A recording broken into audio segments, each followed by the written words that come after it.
followed by pound. Oh, If you are a participant, please press pound to continue. It always works on the second one. Yeah. I don't know why.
Okay, we're going to bring this meeting to order. Amador County Board of Supervisors. We came out of closed session with 1A, one case. Update was given. Number 2A, confidential minutes were approved. Wouldn't mind standing for the Pledge of Allegiance, please. Pledge allegiance to the flag of the United States of America, and to the republic for which it stands, one nation, under God, indivisible, with liberty and justice for all.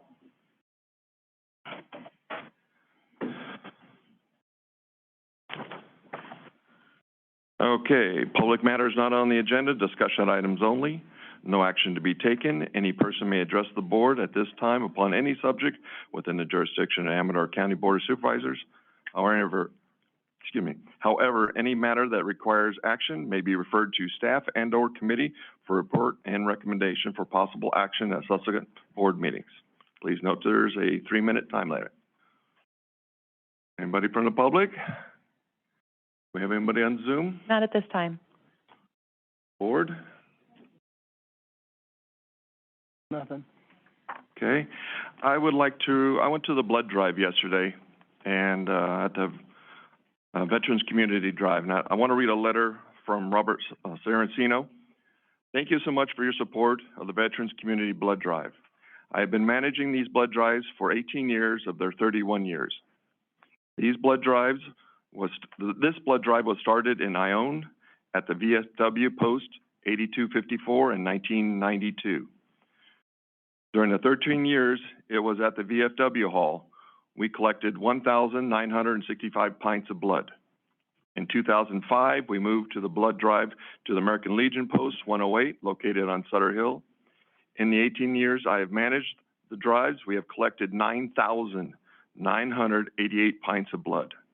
This gives us a total of 11,953 pints of blood in 31 years. Most patients will use 1 to 2 pints during transfusions. What does this mean? It means that this blood drive has saved the lives of over 6,000 people. Without your wonderful donations, we cannot possibly have done so well. Your donations, even though COVID had made saving lives possible, thank you. Along with the blood drive, we've also hosted platelet drives. The platelet drive began in 2013 and ended in 2019. Our platelets drive was the largest and most successful mobile platelet drive in the service area. During the short years of 6 years, we collected over 1,750 pints of platelets and saved even more lives. Again, without your wonderful donors, this would not be possible. Thank you so much for your support. My wife and I and my niece both donated, and it's just a wonderful thing. If you can possibly help out to save lives, I'd appreciate it. Anything else? Nothing else? Okay.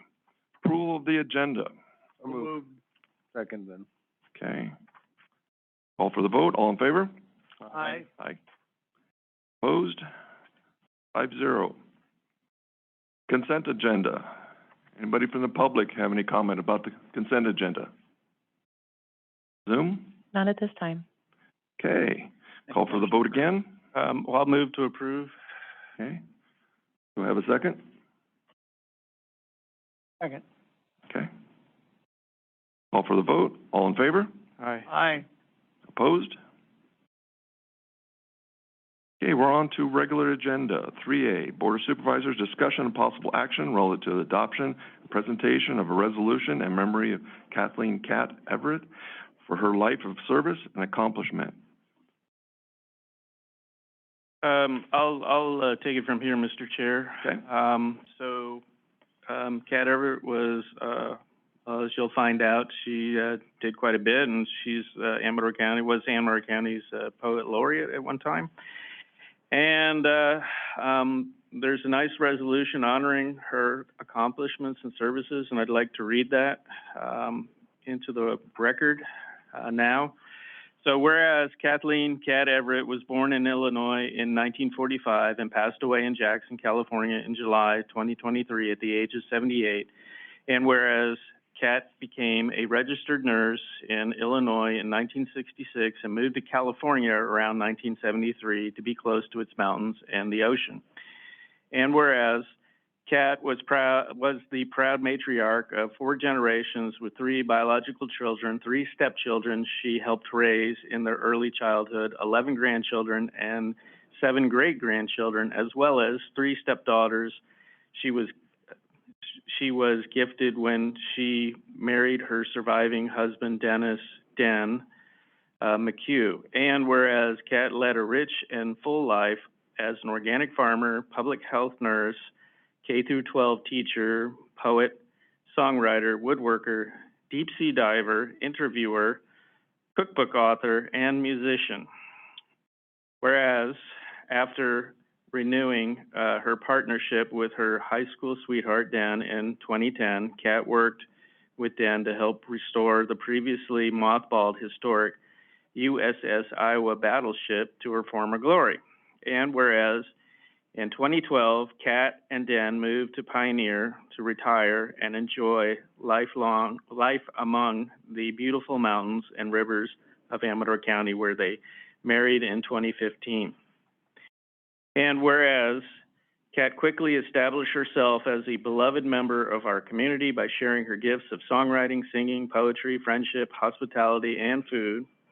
And whereas Kat became a radio personality with community-based KQBM in West Point, where she produced and hosted 2 programs, Every Woman's Hour, featuring interviews with local women, and with Den, Down from the Mountain,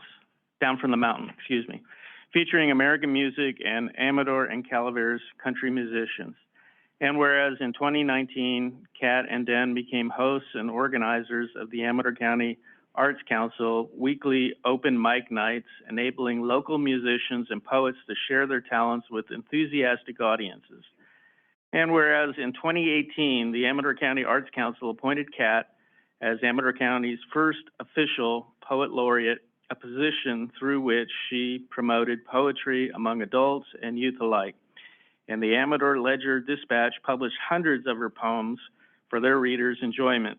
And whereas Kat lived a meaningful life defined by social, environmental, and political causes with an inclusive, embracing, and generous love and warmth for all, valuing and modeling authenticity, acceptance, self-worth, kindness, personal growth, compassion, and healing.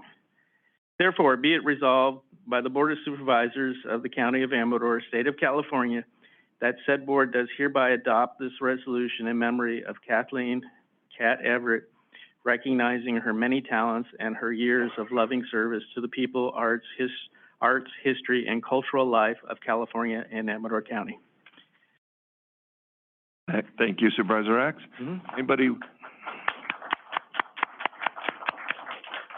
Anybody would like to come to the podium and speak?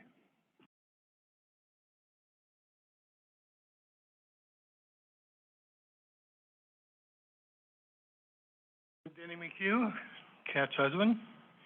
I just want to thank you, very seriously thank you for what you're doing, because she's all her life, she devoted herself to helping people and making people happy and content, and she's done it.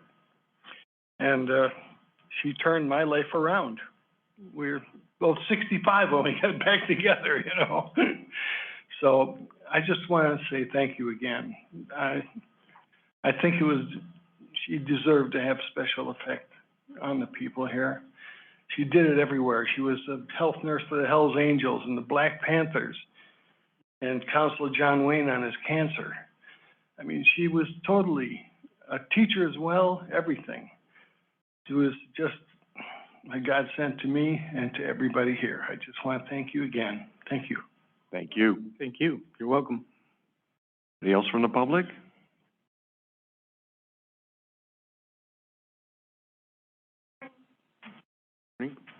Good morning.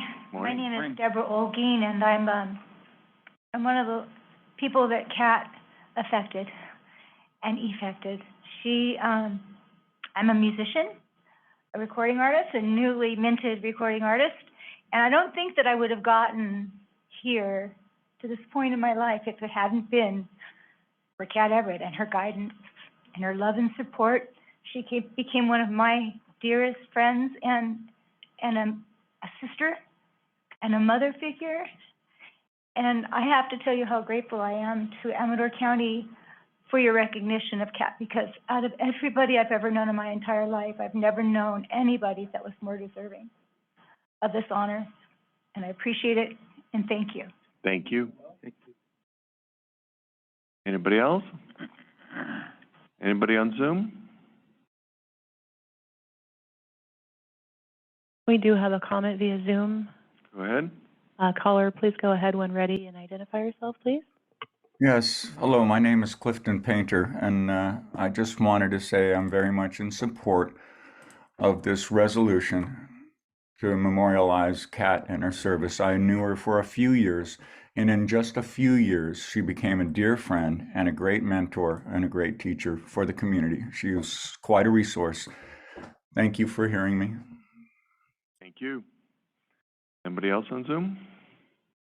Not at this time. Okay, call for the motion. I'll make the motion to approve the resolution in memory of Kathleen Cat Everett for her life of service and accomplishment. Second. Call for the vote. All in favor? Aye. Opposed? Supervisor Axe Yes. requested the honor of presenting the plaque. So which somebody, sir, would you mind coming forward? Would you come down, Dan?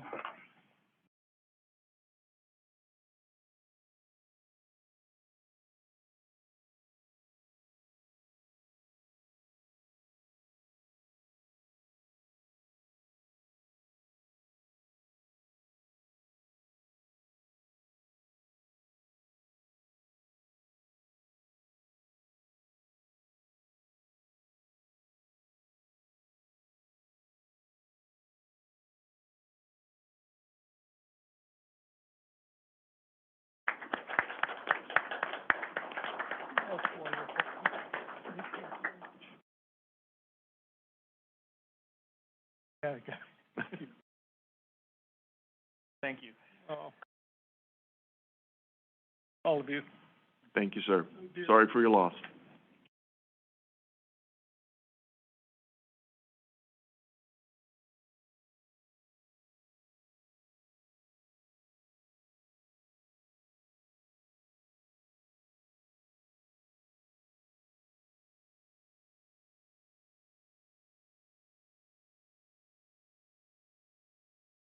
Okay, we go on to 3B, discussion with Caltrans District 10 Director with the possibility of involving the 88 project in the Pine Grove and other counties concerned.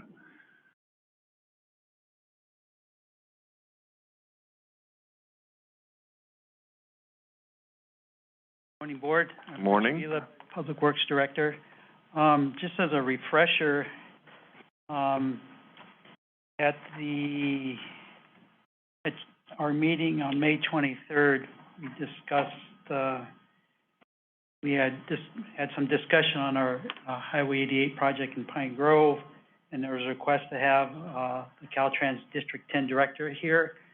And so today, Director Dennis Agard and some key staff are here to be able to answer any questions that you may have on that project, as well as maybe other things you may have to want to discuss.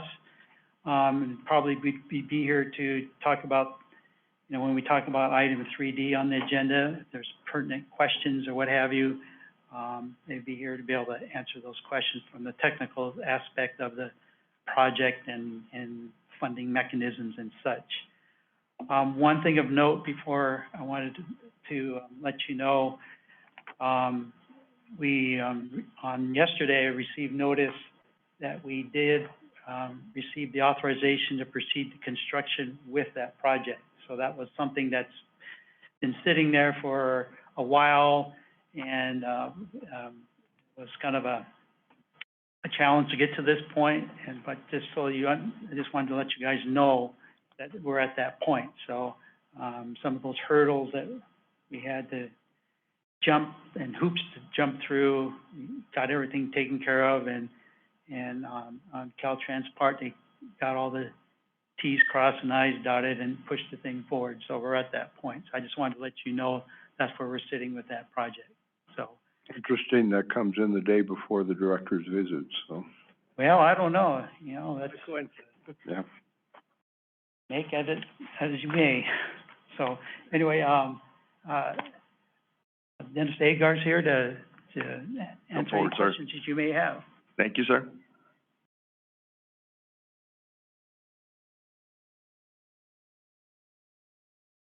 Good morning, Mr. Chair. Morning. Good morning, members of the board. Again, Dennis Agar, Caltrans District Director. Happy to be here today to address any concerns you have on the Pine Grove project. And of course, to make it worth the time we have here, I also asked a couple of key members to join with me, and if you don't mind if I introduce them to you, Please. in case I need to come ask for some help with some of the answers. So I have, first of all, my Deputy District Director for Program Project Management and Asset Management, Grace McSayo. And then also the actual Oversight Project Manager for the Pine Grove project is Navraj Jambu. Now, they're both here to hopefully answer any of the details that you may have for that project.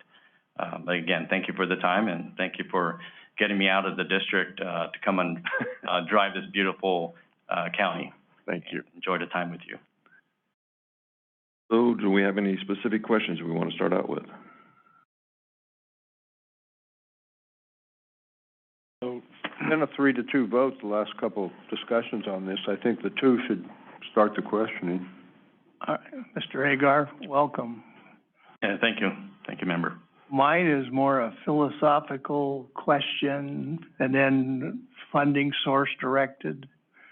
Is that in 2015, I think is when this project started, and we put 7 billing cycles of LTF money into a pot that's allocated or reserved. I know you use different words for, but since then we've had Snowmageddon and Ridge Road slid a foot, and we've had floods and culvert failures.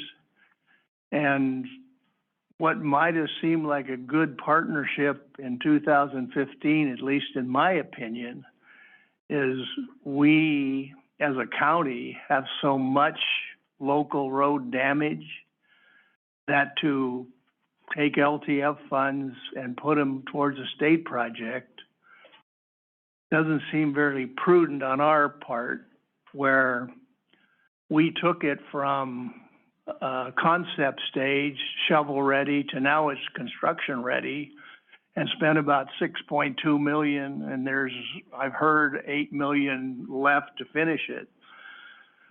And my preference would be that our partnership, we got it shovel ready, and if you want to build it, it's your project, and we're going to have to concentrate on our local roads. That's the philosophical part. The tactical decision is, can we reroute the LTF funds that are committed, affirmed, whatever word you use, back to local projects at this point? I know we can't after construction starts, so this is a very critical time for this discussion. And I hate to be the first question, but everybody wanted to sit back, so. Thank you, Supervisor Crew. Thanks for the question. I'll do my best to answer it in that first question, philosophical, as far as this journey we've been through since 2015. Let me just start by saying that Caltrans, and especially District 10, has always appreciated the partnership we've had with ACTC and also the Board of Supervisors here. With that said, we're always here to support the priorities of our local partners, and Pine Grove at the time was, and I hope still today, is one of your top priorities for your county. In regards to the funding, and I just wanted to maybe be more specific on the types of color of money that's allocated for this project. And as an oversight agency, working with the lead agency of the county, we've allocated, again, a lot of these funds are controlled by the county, Amador County themselves, and the ACTC. First of all, we do have our state, what we call State Transportation Improvement Program, which is the Regional Improvement Program share, and that is controlled again by each of the counties across the state by allocation. And we appreciate the fact that there was commitment made on that certain dollars, and that was 10.9 million of what we call in abbreviation RIP shares. Again, controlled by the local partners.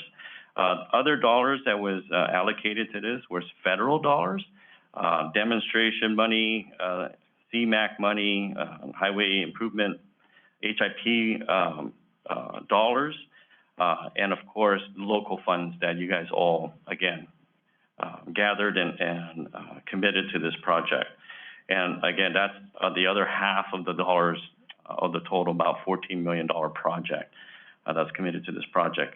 The federal dollars, those are, again, managed and requested by our local partners, and we're here to support that, and we funnel the processes to get those approved. And I do apologize that it's taken this much time over the last couple months to get the approval for you guys to go to construction. But we're here now, and I know we had our struggles internally, but we were able to fix that, especially during this last couple months. So, yeah, it was coincidence. At the same time, it doesn't mean that it wasn't a priority for the district. So we continue to push for that. And as much as I like to take all the credit, that because I just came back from vacation and I said, we got to get this done before this board, I really trusted my team that they were going to do it otherwise and regardless. So just coincidence that I'm here today. Back to the philosophical needs, and I totally understanding, especially this recent storms, right? This last December all the way through April, I think across the state, including the state department, suffered a lot of the storm damages that were faced today and having to fix, even continue to fix today. And so those are the top priorities that we make as a State Department as well. And as far as our priorities of where we should continue to take these funding, the way we want to look at that is that we really want to look at our customers, and of course, you all do that the same way, which is your constituents here in the county. We really believe, and Caltrans District 10 really believes that this particular project is very important to the community. Again, since 2015, we were working very closely to get a project out there and get the right project out for your community. This project is really about improving operations, as you understand, and enhancing the safety, not just the traveling public, but for the pedestrians and the bicyclists that going up and down that segment of Pine Grove. We feel that's really in line with our state priorities of safety, with our vision goal of 0 fatalities and 0 serious injuries on all our state facilities. It does support our climate action and reducing congestion anywhere we can. And of course, helping with the active transportation with pedestrians and bikes that use, again, our facility, which is basically your facility through your community. So we take that seriously, and we see a lot of great benefits for this project. There were, like you mentioned, Supervisor Crew, it was expended already $6 million, and that was $6 million that we would hope that won't go to not lead to a project out there, whatever that may be. And we really like to see this project through, again, with the lead of the county. We're here to support it. We believe it's the right project for the community, and hope you all feel the same way. The second question, as far as what can come back, the LTF, and all these other funding sources I mentioned to you. What I do know right now, especially for the federal dollars, specifically there's $1.9 million. If that's not spent through construction and projects not built, that has to be returned and paid back to the feds. So that's pretty much their restrictions and their regulations that we have to follow. When it comes to the STIP RIP funding, like I mentioned, the Regional Improvement Plan, those allocations that have already been spent, unfortunately, we can no longer get return back those dollars. The $6 million is pretty much considered sunk costs, right? Any future dollars, the way the STIP guidelines work, and I probably go to my team here if they tell me I'm incorrect, but the way I understand it, any unused STIP funding that was allocated for that fiscal year goes back to the statewide pot, and it gets redistributed across the state through formula distribution. So it doesn't go back to the county. And that's just how that process works. There may be some opportunities to find ways, and may take time, and I can't guarantee it, but we would have to go to the California Transportation Commission to find ways to see if these dollars are not spent on this project, how do we reallocate it and get it back into the county? All right, I'm not saying it can't be done, but I'm saying it's going to be a big lift. And I can't guarantee at the end of the day it will happen. This is not the first time we've dealt with RIP projects and funding that was not spent, and it automatically just goes back to the state pot and gets redistributed by county by formula. Unfortunately, that's how the guidelines are written, and that's what we follow. And again, there's probably justified exceptions to that process. I can't guarantee how long it'll take, but there's always, if there's a will, there's a way, right? And we just got to try if that's where the county and ACTC wants to take this project. So with that money, if you did not know already, the state, again, supports this project to help fill the funding gap.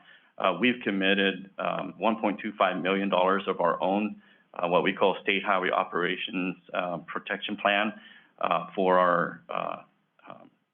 our district to this project. Again, that's our own direct funding, and it's tied to the co-op agreement that's later on in your agenda item. But it is our commitment to all of you that we are doing what we can to help fill in the gaps and get a project out to construction. Sorry for the long answer. No. That was pretty detailed, but it was a good answer. I don't know if it's a good answer, but it was well It done. wasn't very good, but I mean, I was scared you might say you'd like to see the county remain the lead in the project. It is a state highway. And looking at it, I think it started off, the project originally started off pipe dream. I think it was $200 million, probably before my time here. And it got down to like 40-some million, which is probably a pipe dream, or would have impoverished the rest of the county for the next 30 years. And it got down even less, but the lesser amounts ended up being a pretty substantial amount that's been spent. I know quite a while ago, some of the board members and ACTC members were looking at it, and it's like, oh, we spent $1 million or $2 million, you can't stop now. It'll just be a few more million, you'll be at the finish line. Well, what are we at now? $8, $9 million, I think, been spent. Maybe, well, maybe more than that, probably about 11. And we're still a long ways to the finish line. And I think I know at least one board member, and maybe some others are looking at, is we have Charleston Road is basically the white line's kind of gone. You got like maybe 50-foot, pretty steep embankment off the road. Fiddletown Road, I'm kind of embarrassed to drive down it, quite honestly. It's really bad, and you can see it's alligatoring, slumping. Our ditches haven't been cleaned in years in a lot of our county roads, and you know what that last storm did to our roads, was hard on them. We've got culverts rotting out all over the place.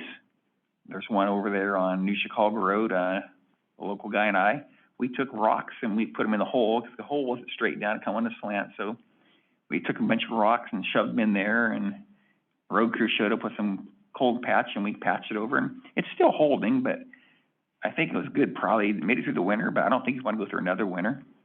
So that's kind of what we're looking at.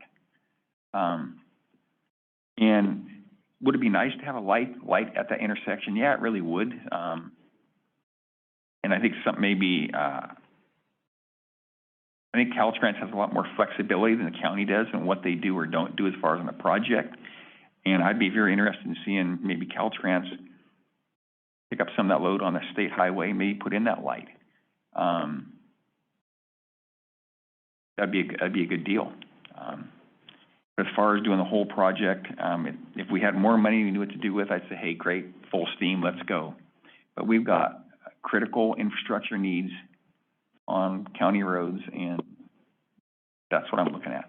But so I'd like to know if you could help us, maybe get the Pine Grove project to fly, and you take over the lead, and probably be cost savings, because trying to go through Caltrans and we're paying your costs and administrative costs, and I think if you're doing in-house, it'd probably be done more smoothly. I appreciate the comments, Supervisor Neto. Yeah. Yeah, thank you. Just for clarification again, the project's total is 14 million. 6.2, as Supervisor Crew mentioned, was expended. The 8 million that's left is to help take it through construction and construction complete. With that all said, and with your comments, I do not disagree with your needs here in the county. This is your county. You know your county better than anybody else. So I'm not here to question any of your needs. I totally agree, support that idea. As far as taking over the project, you know, and taking the lead on the project, and I'm assuming, for clarification, when you say that, is it to help do the construction administration when it goes out to award, or take on a project different from this and deliver a project that's similar to this, but through state funding? So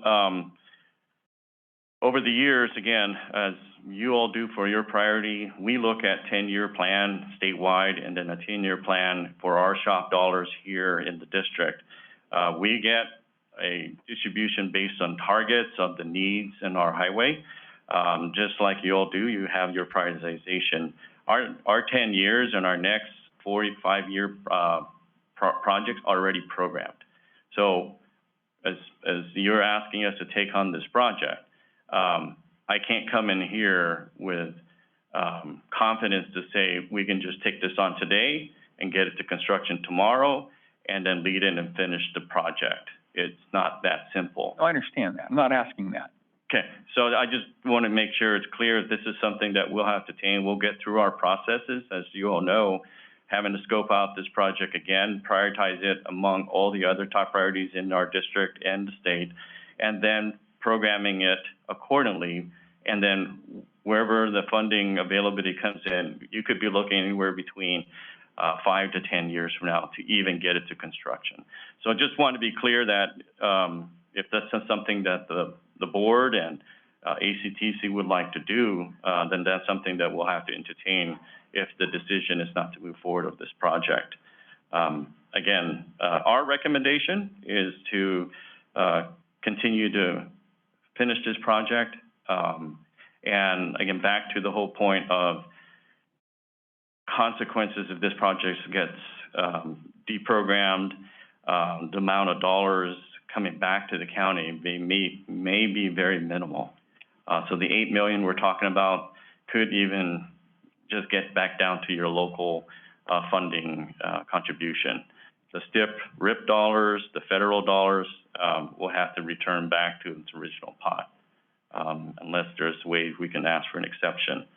So if I may ask the board and maybe with ACTC to really evaluate those consequences. I know we're at this point where you're all trying to make a decision, but my recommendation is to have all the informed information you need to make a good decision. That's all I ask. Again, not trying to tell the board what to do, and just saying those are our recommendations and for your consideration. Mr. Ager, my question is, as you know, we're a small county, and you see the consequences that can happen to us. We're also, actually staff is afraid of overruns. Every time we push things back, of course, it keeps going, the price keeps going up. And as we can't handle, anything over and above what we're doing right now. The money that is set there is all we have. We don't have anything else to put into this project, and no general funds, with a $115 million budget for the whole county, we don't have any extra funding to put into that. So my question is that would Caltrans, if there's overruns, be able to assist us in that aspect? So, good question and valid understanding of risk. And through our partnership, and I think working closely with the county and ACTC, and through a co-op agreement, kind of talks about the rules of engagement, who's responsible for any cost overruns. What we also do as part of the project risk registry and with Navraj and whoever the county's project manager will be on this project, can develop upfront those mitigation measures for any cost increase that happen. So understanding the constraints that the county is faced with, we need to look and saying what are opportunities for additional, say, STIP RIP, because there is a process in place. If there's cost overruns on a STIP allocated project, those are contingencies that kick in. So I think to make the county board of supervisors with higher confidence, allow the team to come up with those contingency plans, what we'll do if there's a cost overrun, how do we get additional dollars, whether it's through federal, whether it's to STIP RIP, or even through our own shop dollars that's under our control. Those are all valid questions. We do go through that for every project, and to make even more higher confidence, and something that I'm working with my deputy is to develop a memorandum of understanding of how that process is going to happen. And it's going to be focused on transparency. That, to me, is the biggest deal. Keep the board informed all of the time of how the project's progressing, what the cost risks are, and how we're going to address those risks as we move forward. So basically, you're saying you would entertain it, but not a yes. You would look into it. As far as taking over the project? No, as far as helping the cost overruns. You said there's a vehicle to address those possibly in the future, but no commitment. I can't commit right today and say without that homework to be done among all the county and Caltrans staff to put that plan together, I'm not making an informed decision. I would hate to put the department in liability of something that I don't know for sure what we can and cannot do. But we definitely will go back and look at it. I would hope we would be treated the same as other entities have been treated. We had the rug pulled out from under us with a project a couple of years ago where Stanislaus County had spent too much and was in the red, and our project was put on hold, and that money was given to Stanislaus County for their project. So I would hope that same scenario would play out for us if there is an issue. But just a couple things to address. You talk about a partnership. Yeah. You know, partnerships work on getting things done. And whether it's Caltrans or Office of the State Fire Marshal or State General Services, what we're finding is state agencies are costing us millions of dollars because of delays in decision making. Similar to this decision that we've been waiting for months now. You know, we operate on a budget and try to follow through as quickly as we can, and we're not getting that from state agencies, whether it be yours or others. So sometimes they're not timely decisions, and they even push us into the next construction season, which, as you know, most of the time ends up in cost overruns.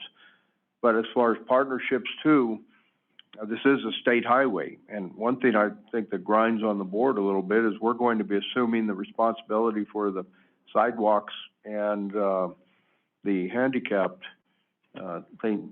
yellow strips that are being put in. I really don't think that should be our responsibility down the road. It's a state highway, and I think Caltrans should be assuming that, but we get the same answer on State Route 88 and Highway 104 going in Ione as far as an intersection improvement there. And we're being told that, well, if you want that, you need to do it with your money. It's a state highway, but we're being told Caltrans can't do it, and we assume the responsibility. You know, we talked a couple of years ago, coming from SB1, Caltrans gets, I think you said 40% of what they need. Well, we get about 30% of what we need every year from SB1. At that time, it was about $6 million, and we get about 2.1. Now I think that it's probably closer to 7 million, what we need with the cost of construction going up. So, while you don't get enough money, we get even less money. And, we have a lot of needs in our county, as do most counties. So we appreciate the working relationship. I just don't want it to be one-sided where Caltrans always says, well, it's our highway, but you need to make the improvement. Understood. They probably have Caltrans manual you go by. What I'm looking at is, I think when this project started, I know the cost of, went up exponentially, and the engineering right away just seemed like it would never end. Looking at it, I think the importance of this project versus the importance of maintenance for local roads, especially this last winter storm, has really changed. I think our needs on our local roads surpass the improvement project in Pine Grove. And if you look at it, as far as reducing congestion and base your time of travel through Pine Grove, off my memory, time of travel, it has almost no difference. It's not like it's really making a big change in traffic flow. I think that was the studies that were done on it, the traffic studies. And so that's why I don't support going forward with this project. I think we have more pressing needs on local roads, and I do appreciate what help you've given us, but that's where I'm at, so. All right, thank you, Supervisor Neto. Just for clarification on the operational improvements we're doing on the project, with the proposed signals, they would be synchronized to kind of help with the traffic flow that gets in and out of that community. And of course, what comes to that is improved safety for any pedestrians or bikes that are in that area. So you're right, it doesn't look like the whole big improvement where you're going to save a lot of hours, but you will save seconds and minutes that sometimes make a difference for the traveling public. So that is taken in consideration. It would be helpful, but on that same note, I mean, you've got a lot of intersections on Highway 88, whether it's in Pine Grove or Tri-Town or down Highway 88, Ione. I mean, there's intersections throughout this county on county roads and state roads that are dangerous. So you got Mount Zion Road, you've got Irishtown Road, you got Berry Street. There's all kinds of, even in Pine Grove where there's places, you gotta be careful driving. That's part of it on a road. I don't see where that's one critical street where it's much worse than many other roads up there. Greg, I had a follow-up. Yes. You made a very good point early on that we're still talking, we might lose, you might be able to. Hypothetically, let's just play this little drama out that we say we don't want to go any farther with the Pine Grove project. We want to see if we can get our money back. The vehicle, if I understood you right, would be to just tap the brakes and go back to ACTC and have them study with your team exactly what money would be lost or what could be saved or what all the options are? That was going to be my recommendation. Instead of making a yes or no decision today? Again, I don't want to. Oh, you're not. Go ahead. I'm just throwing this out there. I know that in the audience we do have the executive director of ACTC here, and I don't want to speak on his behalf. But what He's I do, a big cheerleader for us. I do again understand what is at risk is definitely the 1.9 million, the 4.8 million of RIP shares, and then of course our 1.25 million of SHOP funds. That's at risk here that may not come back to the county. Okay. Yeah, my concern beyond that is the money that's already been spent on the environmental, on the right-of-way, on the plan specifications and estimates. We've got almost 7 million we've already spent. That's just would be lost money then. Yes. I'm kind of the opinion that turning back now is not the way to go. I know Caltrans probably doesn't want to take this project over, and that would have long-range implications for when it would get done, if it would get done in the future. But without throwing a monkey wrench in and trying to, and delay the project any longer, would Caltrans be able to look at the contractual obligations and possibly, assume the responsibility for ongoing maintenance of the, curbs and sidewalks? If I understand correctly, we do have a executed maintenance agreement. A lot of, our facilities, normally don't have sidewalks, and, the maintenance and operation of a sidewalk for us is not our cup of tea, but definitely that's something we could, probably look into. I know we'll have to reevaluate, what was agreed upon earlier for this project. Yeah, because you do get 40% of what you need, and we get about 30%. So. Yeah. Understood. Supervisor Axe? No, I mean, well, you know, based on what, Mr. Agar, and I hope I'm pronouncing your name correctly, has said, there's no guarantee that we could get the money back, and use it for any of the other, redirect it for any of the projects in the county. And that would be a long procedure, plus we would lose a lot of the funding. So, I think we've been to the point of no return for some time. I'm glad that we are approved for construction because, we did miss this season. And, cost escalations have really, bitten us hard in this county. Not just this, but, maybe you'll find out later on our jail project. I know that it's probably, I don't fully understand what goes on at the state agencies. I know you guys are busy. But at the same time, every delay seems to, cost us money. And then construction season, it's gonna start April, May and run until, probably November, and then the rains can come, and so it's hard to say how much can get done during that winter period. So anyhow, that's just my feeling. I think that, we were gonna do this, we should have done this 10 years ago, so. We tried. Well, the supervisors are done. I'd like to open up to the public. Anybody want to come forward? Okay, do we have anybody on Zoom? Oh.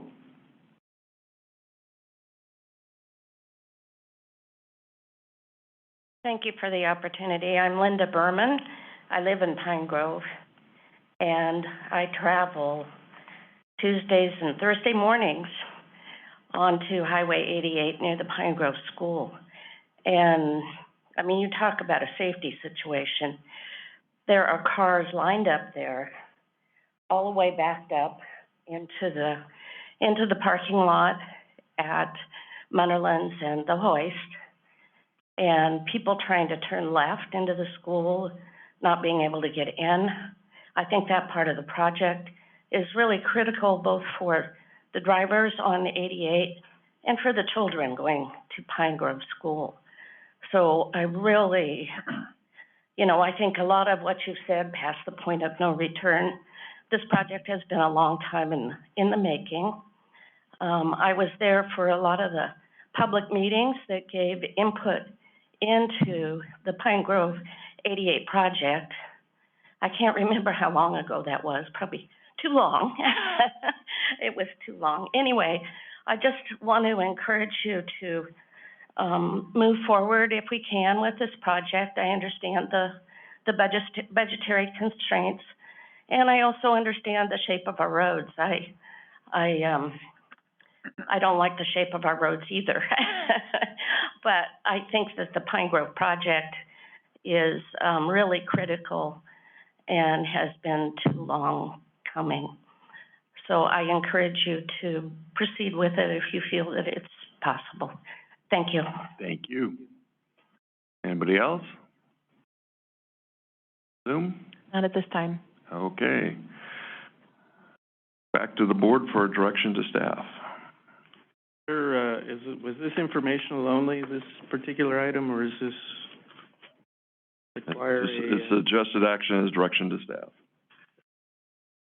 And then if you wanted to go, the third item would be approval of the cooperative agreement. Third item on the agenda. Right. Right. So we could just, run this as just as informational? You could take that item real quick if you want to, take it out of order and approve that cooperative agreement, but I wanted to make sure that That's 3D. correct about the jail with Mr. Agar before he left. Right. Well, do we want to go to 3D or we want to go to 3C? Let's take them in order. Okay. Yeah. So we'll go to 3C, discussion of Caltrans Director regarding the county's encroachment permit along State Route 88 relative to the work for the jail expansion project.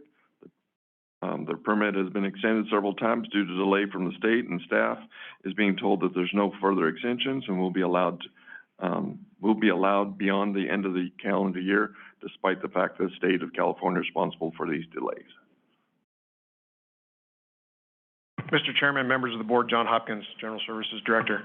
I got the opportunity to meet Dennis out front and talk to him about this a bit. So he wasn't aware of our need. He's given me his personal contact information, and I think at this point in time, we're going to stay in contact.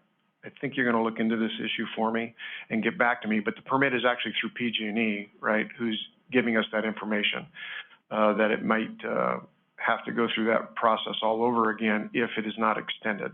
But after I explain the project to Dennis, I think he's got fairly good confidence that that will be allowed. Okay. Oh, I don't know. That works too? Oh, sorry. Again, Dennis Agar, Caltrans District Director. Thank you, and it was a pleasure to meet Mr. Hopkins this morning. And we had a fruitful discussion in regards to the challenges with the permitting process through PG&E on our encroachment permit. And the way I understood it was we have an existing encroachment permit that has been extended several times, and we're just asking to extend it one more time for the project to go to construction and get the work done. With that understanding, my commitment to Mr. Hopkins and the county is to go back and talk to my team this afternoon, address the issue. My team could not find this particular project because they were looking for a county project permit, but it was actually coming through PG&E. So he helped clarify a lot of our concerns and questions of this is a surprise to us here in the district. So now that we have our contact information, my commitment, as Mr. Hawkins mentioned, is that he has my direct line, my direct work cell, and if he needs anything that he's not getting through my staff, he's more than feel free to come and contact me. My question is that it seems sometimes you got to go by the book. And if this is under your local assistance procedures manual and it says you can only go 3 extensions on a permit, is that going to be drawn in blood, or can that be extended by you? So my permit engineer is delegation through me, but it does have to come through me at the end. The process for the encroachment permit, it's separate from the local assistance, by the way. And the way that works for anybody who has an encroachment permit, if it doesn't get approved by the district director or my delegate, it can be appealed through the director of Caltrans. So there's a quick process to elevate as necessary. I don't feel this is going to be that particular issue. It doesn't seem very complex to me. It's just a matter of communicating to the right folks. Thank you. Thank you, sir. Thank you. I have a sideways question for you. This is not dealing with the jail. It's not dealing with the road, but other roads. This past year we had our terrible storms, and I am the supervisor for the upcountry from Pine Grove up to Kirkwood, and we got nailed flat out. And with snow and everything else, we have a couple roads that we needed assistance with. It was over what we could possibly do. And we put out through OES, and right off the bat, we were refused from Caltrans of assistance. You were overloaded.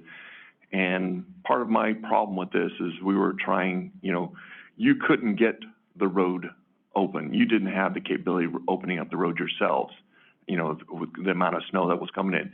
But your snow blower was coming down into the lower part of the area, just cleaning up, part of 88. And when I went to contact one of your local maintenance managers, he says, I can't help you. I'll be fired. And that, to me, was just a wrong statement, because you can't get farther up the hill because there was so much snow, but you're coming down and you're just chewing along a snow blower along there. And we're talking, I needed help with just a mile of road because it sits on a hillside and we can't put a truck through there, with a blade and that kind of stuff. It had to be blown. Well, we have one lone snow blower, and John, how old is that snow blower? So that's, that simple help would have been appreciated, but it was not there. And I'm hoping in the future, during an emergency situation, that we could get better communication, because that definitely did not happen this last winter.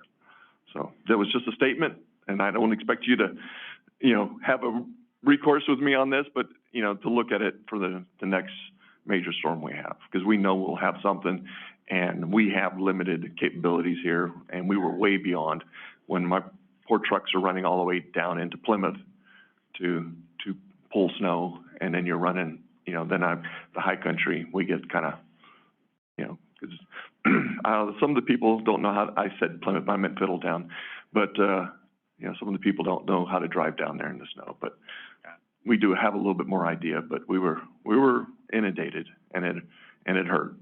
Mr. Chair, you're not asking for commitment, which I can understand, but I'd like to know if that's a possibility for Mr. Agar.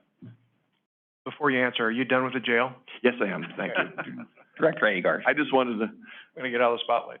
I just wanted to go sideways on it for a little bit, but just asking for a little bit of assistance, and that was during an emergency situation.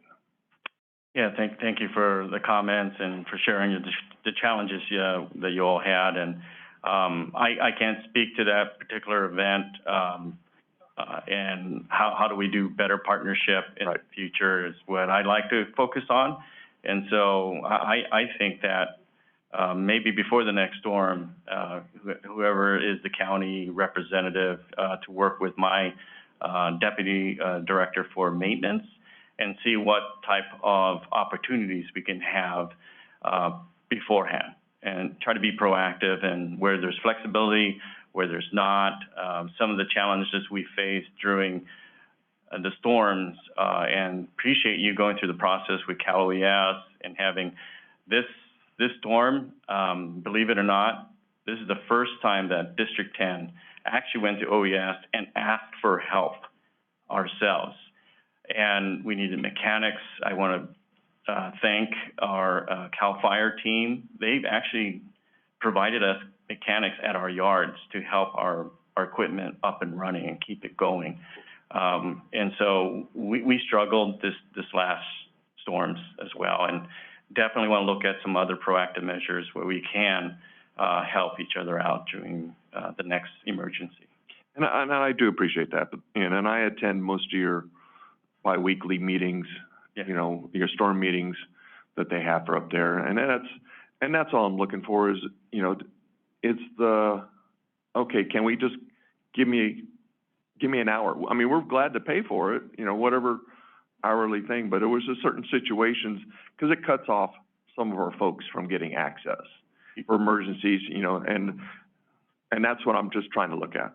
I appreciate you making the statement that the county is willing to, whatever you call reimburse, or there are mechanisms that we could do that, and we can get that agreed up front. And that would be great. And that's kind of what we're looking for. Any way we can get this, and it's during emergency situations only. Absolutely. We can do it.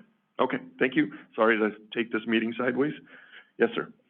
Well, we're here for a number of different issues too, but is there any movement at the state? I see the governor kind of kind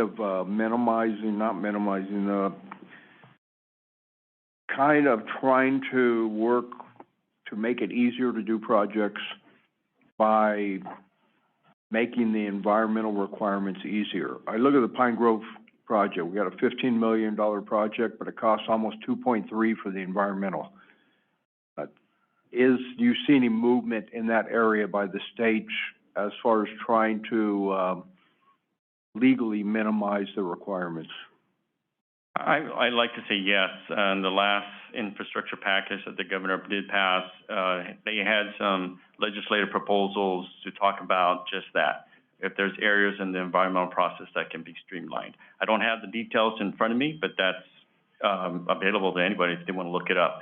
But that is in place, and now we just got to utilize these opportunities that are out there.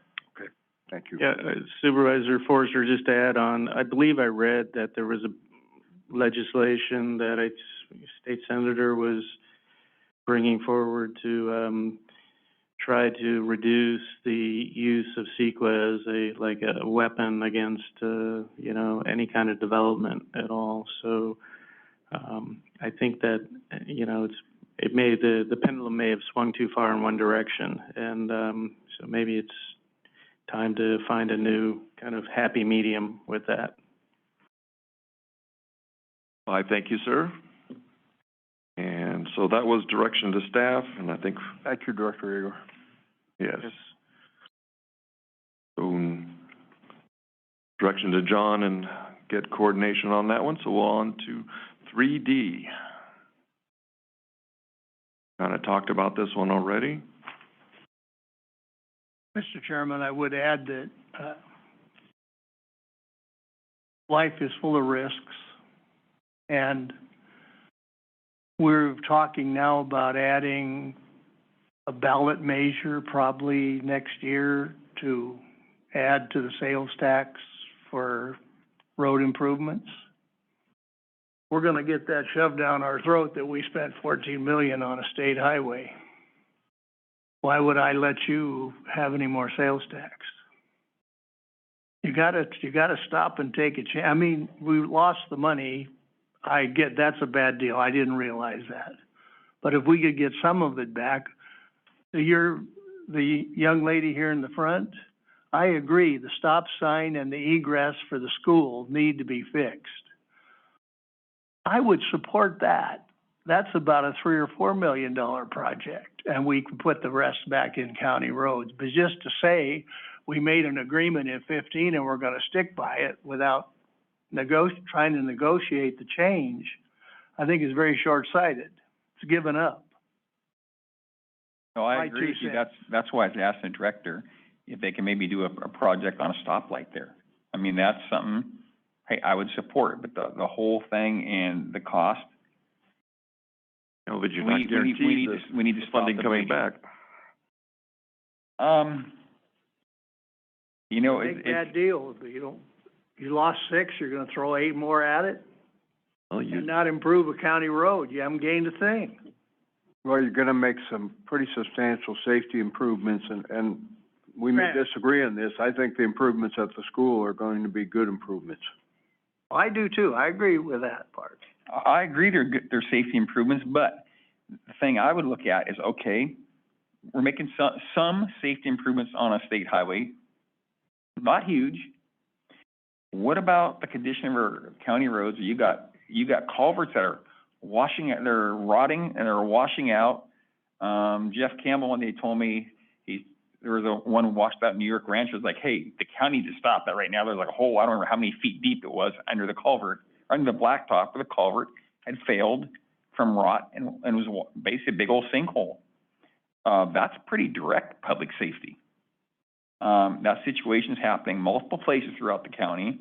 So, say one's public safety, you know, on Highway 88, sure, but we got some major public safety on our county roads, and we need that funding, I think, desperately to address it. So it's not just public safety in Pine Grove, it's public safety throughout the county. And the county roads you've got chuck holes, people try to dodge chuck holes. Maybe possibly they might be on the wrong side of the road and somebody else comes around that turn because they're trying to miss a chuck hole. Our ditches aren't clean. We had, we had water running across the road in some places. that water turns into ice, and people are traveling those roads.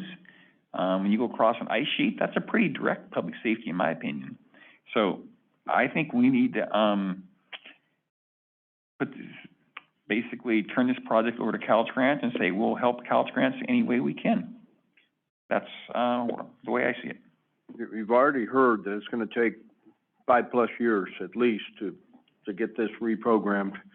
And we've already spent very close to $7 million on this project. I think that's what voters are gonna say. You wasted $7 million on this and you didn't complete it for the additional $8. We're at construction point, guys. I think it's time to move. Okay, anybody, public comment on this item? Anybody on Zoom? Not at this time. Okay. Okay, do I have a motion from the board?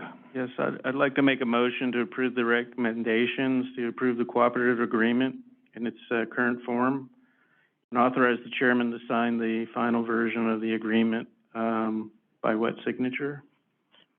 Second. Okay, first and second. Call for the vote. All in favor? Under discussion, Yes, sir. I'll state for the record now, by the time this thing's done, you'll probably have 25% more beyond what we figured, put into it, overruns and whatever else you can find there. So it's gonna be a hole. It just keeps on getting bigger. Okay. Call for the vote. All in favor? Aye. Aye. Opposed? No. No. Okay, it's a 3-2 vote. Did we need a 4/5 on that one? Not by money. 3D passes. On to 3E, Public Health Oral Health Presentation. Thank you, Dennis, and your... Yes. Mr. Hagar, thank you very much for coming. Thank you for the And your staff. clarifications. Thank you.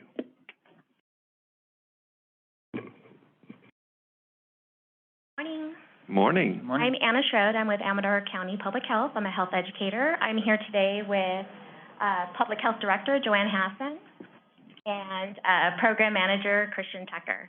Thank you for the opportunity to speak to you today to present on our oral health local program. Before we get going, I would like to spend just 2 minutes talking about some oral health 101. A lot of the people that I present to are not familiar with the bacteria most responsible for tooth decay. It's Streptococcus mutans.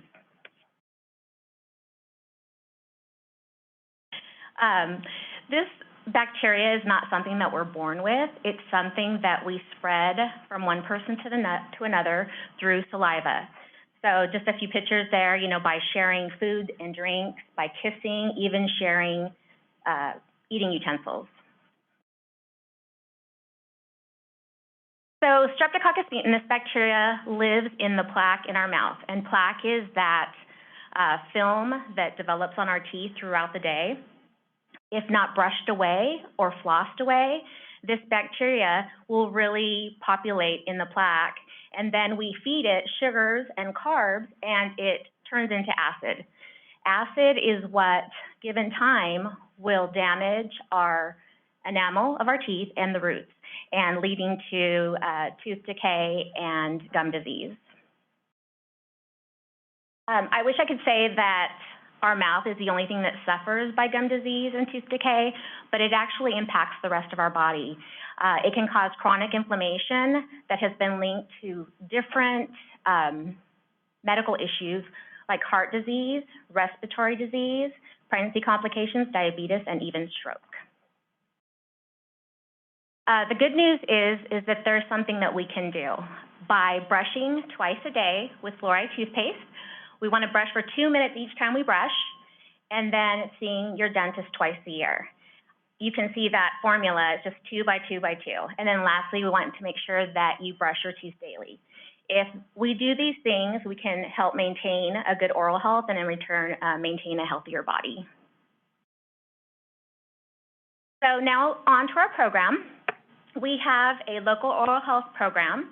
It's called the Dental Health Partnership. It was established in 2018, funded by the California Department of Public Health, and using funds from the Proposition 56, which is the Tobacco Act of 2016. Our dental health partnership has over 32 coalition members. They represent agencies from all across our county. It's a great group. We also work with several community partners. You can see that big giant tooth there. That's our mascot. We call him Chewy the Tooth. There he is at First 5 Amador at one of the toddler play groups. We work with our local libraries. You can see on top there, we donated several books because they didn't have books on oral health. We do story times, different things like that. The bottom one is a collaboration between Amador County Unified School District, Nexus, and Public Health. We gave presentations to parents on youth vaping and the dangers of that. Real quick, if you can just go back one more. I want to give a shout out to Cedar Creek Smiles. They're up there, their logo's up there on that right-hand corner. This is a group of women who raise money yearly to provide direct dental services for children in Amador County that don't have insurance or have high deductibles, things like that. So this is a great group. Next. Some other things that we do in the county. We provide resources to our local food bank. You can see there where we attend food distribution sites. We have an assessment going on there at the Hispanic Health Fair. We were fortunate enough, there wasn't a lot to do during COVID, as you can imagine, with outreach. So we were fortunate enough to have resources, dental health resources, available at the different clinics. That one there, as you can see with all the seats, we were at a winery, and we served over 400 people and were able to provide them with resource materials and toothbrush kits. Can't really see the whole picture, but me and Donna Jackson, I'm in the Chewy Tooth. Donna Jackson, we're providing nutrition education to Head Start children. Again, another event with Chewy the Tooth. The center there is just an example to show you guys what's available to other agencies. I actually left a bag with your clerk here to pass out to you afterwards, just giving you a sample of the different educational material. We have activity books, dental health kits, because we can't expect people to have good oral health unless they have the tools to do that at home. And then lastly, is you can see there on the right-hand corner, that's our entire team of outreach for public health, and we were just posing at this April's Celebrate Our Children event. So, one of our main priorities in our program is the state-mandated kindergarten oral health assessment, otherwise known as AB 1433. We call it COA for short. It's quite a mouthful. Amador County, since we've kept track, about 2018, has not done a very good job as far as returning these kindergarten oral health forms to our schools.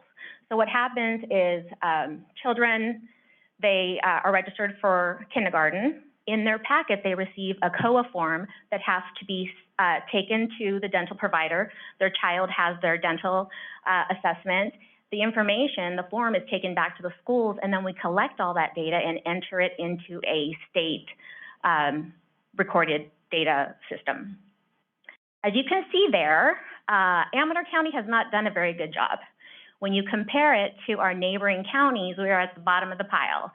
And so after promoting this COA form return rate, it wasn't working. So we just decided in 2020 that we had to do something different. Got rid of that.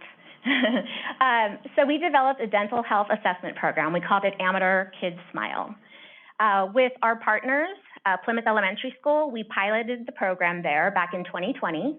We were so successful, we took all of our data to the district, and they decided that we would expand the program to all 7 elementary schools, and that just happened this previous year. We do not have funding in our program for direct services, so we really rely on our local dental providers to help us get this done. This was the 3 groups that really came together last year to help us pull this off. As you can see, we have Carr Family Dentistry. Dr. Carr, I don't know if any of you have met her, she is in that bottom right hand in the center with the purple scrubs. She helped us with 2 of our clinics. We have Jackson Creek Dental Group. Their ladies are off on the left-hand side. I did not have a picture of Stenson Womack, Dr. Womack, so we put his family sign, but he did also help us with 2 of our clinics. And here's just A couple pictures of what our clinics look like. We have the equipment. We didn't have to purchase it ourselves. It was donated to us through the Dental Transformation Initiative a few years ago.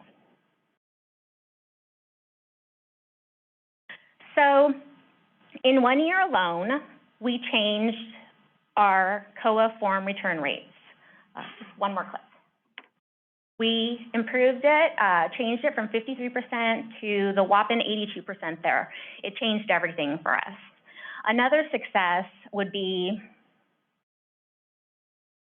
that we improved the amount of kids that actually got that dental assessment.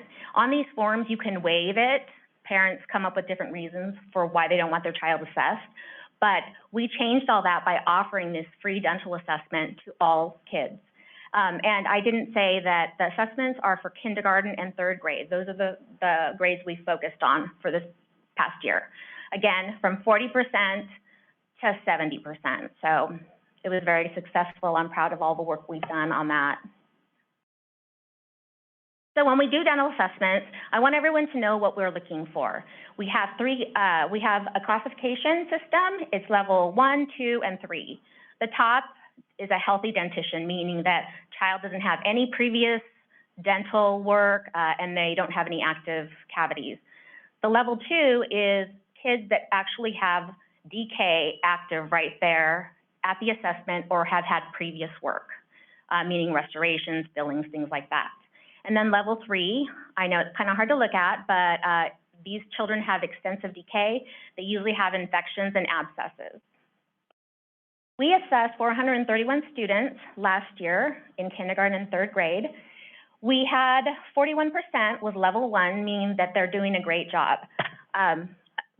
Unfortunately, we had 53%, which was 226 students, have level 2s, meaning that at the age of 8 and probably 5, they already have active decay in their mouths and it's untreated. Level 3, we had 27 children. This to me is a little glaring. I mean, most people I think would say out of 431 students, 27 students having excessive decay it's not critical. But when you think about the fact that we have about 4,000 students in Amador County, the whole district, and 431 students is about a 10% sample. If we add a 0 to that 27, now we're looking at almost 300 children in our community who have extensive decay. And one of the things on a level 3 is usually you have pain associated. So now we have almost 300 children that have pain every day. They probably miss a lot of school, so the school doesn't get those funds. When they are at school, they probably can't concentrate because they're in pain.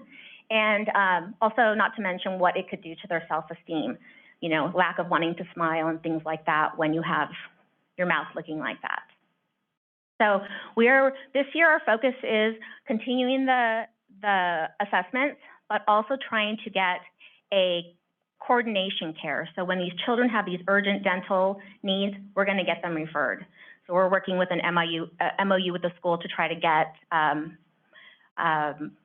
get through all the HIPAA and the FERPA and trying to get these kids seen.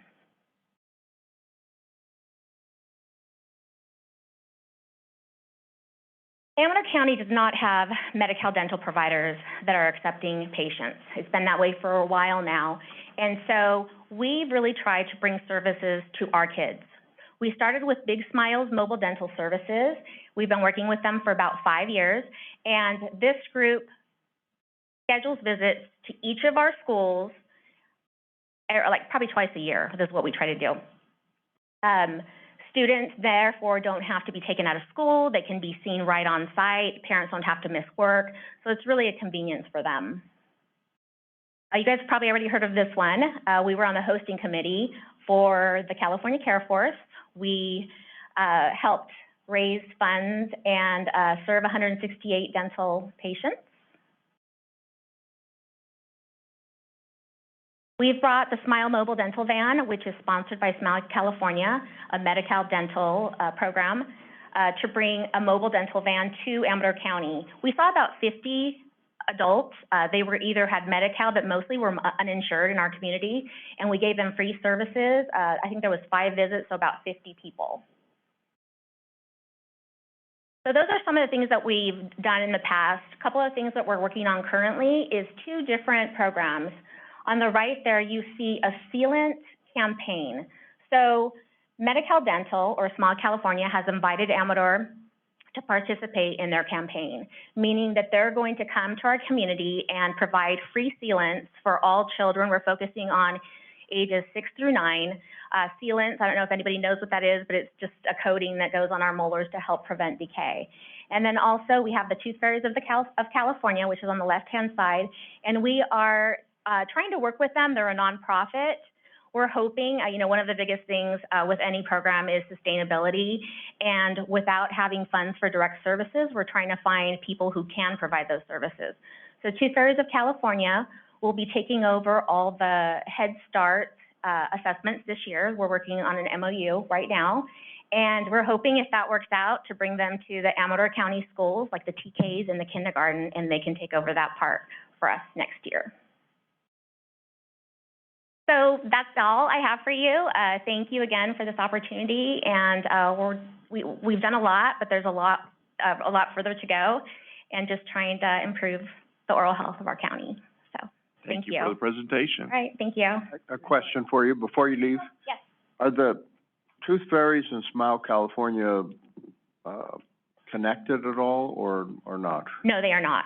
Totally. One's Medi-Cal Dental, which is a state program, and then the other one is a nonprofit, and she's currently applied for funding to try to help our community with these issues. So is Smile California still going to be doing things too? Yes, Smile California is the campaign name of Medi-Cal Dental, so those two are one and the same. Okay, thank you. All right, thank you. Does anybody from the public want to ask any questions? Anybody on Zoom? Not at this time. Okay, that will complete that. And we're going to take a quick break, and we're also going to go on recess for the Board of Supervisors, and we will come back and do the Amador Fire Protection District meeting at 10:32. So we're going on break. Thank you.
Okay, we're going to bring the meeting of Amador Fire Protection District to order.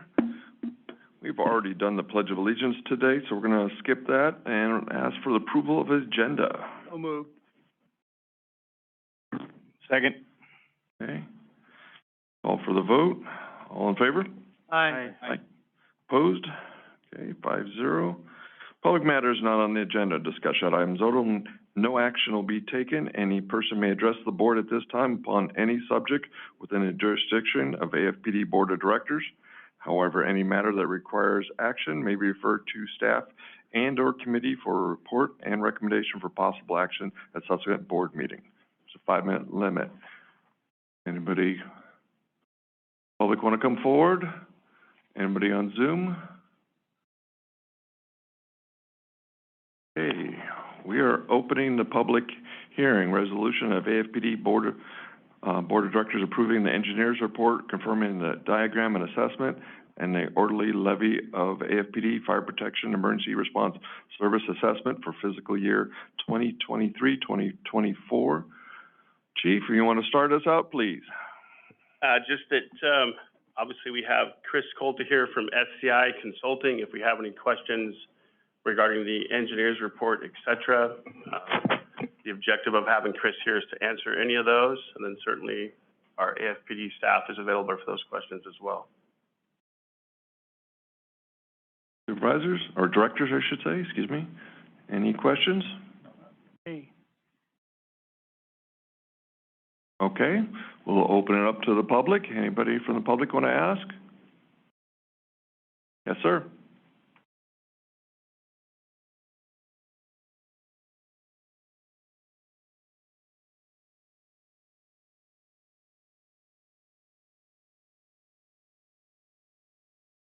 Bill May.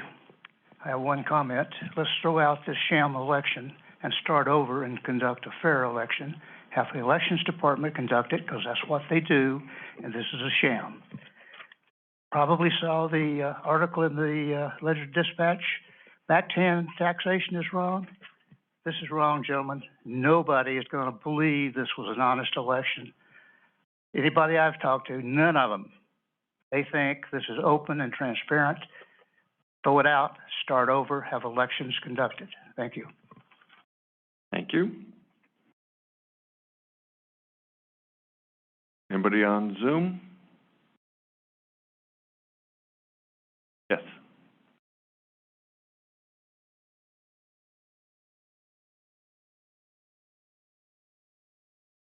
Morning. My name is Cindy Grambois. I'm a member of the community. I applaud AFPD for an honest election. I disagree with what was just said. This has been discussed, this election, holding it since last September, October, at open public meetings where every member of the community had an opportunity to come forth and speak on this matter. I know this because I've been there almost every month as a member of the community, having input.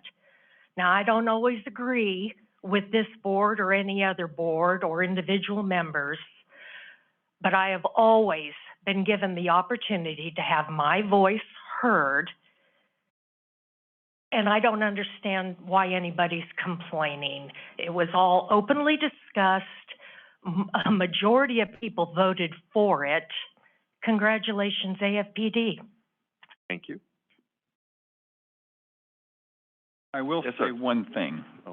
The majority of people that voted for it, but only 33% of people, I think it was roughly, something like that. 33.72% of the ballots returned, which I think, yeah, it did pass. I think a lot of people threw their ballots in the garbage. I'm not voting for that and threw them away, but that was their mistake. It is what it is. But so, majority of people didn't vote for it. Majority of ballots that received back were for it. That's pretty much the way it works in any election. Yeah. Go forward, sir. If you look at the amount of people that vote.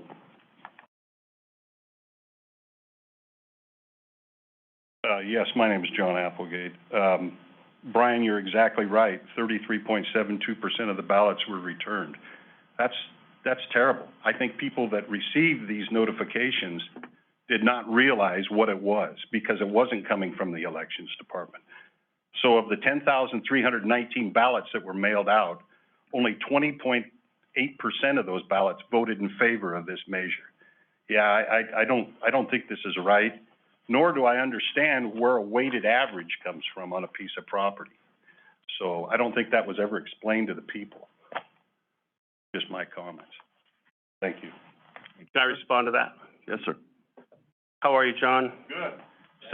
So I just want to speak about the vote, and certainly, Chris can correct me if I'm wrong, as his group conducts these votes up and down the state.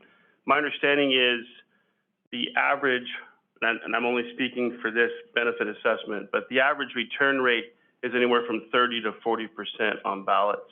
And I think our 33%, at least based on the info I have, sounds like that's pretty average for what occurs up and down the state with these types of elections. So I just wanted to throw that out there to you. And we did talk about the weighted average. I understand that can be a little confusing or contentious at times, but I just want to remind you that that is not set up by Amador Fire District or SCI. That was passed in law by Proposition 218 in 1996 in an effort to make it more fair. So if you were being assessed a higher rate, your vote counted for a little more than somebody assessed at a lower rate. So that's where those two come from. I just wanted to try to provide some clarification there.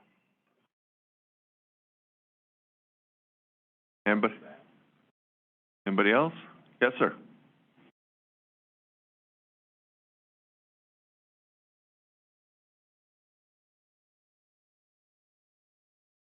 Morning, sir. Morning. Steve Dippo, Amador County resident.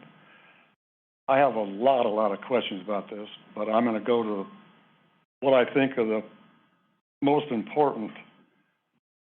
Does this set a precedent for any other entity to, let's say, disregard their budget and go for a ballot measure to increase the funds for their operating capacity for a fiscal year? AWA does this all the time for the water agency. AWA, our water agency that provides water for a lot of the county, does this process. I've never seen a ballot from them. They put it out there, except they do it a little bit differently, but yeah, it's still the same. Well, you wouldn't see a ballot unless you're an AWA customer. Oh, okay.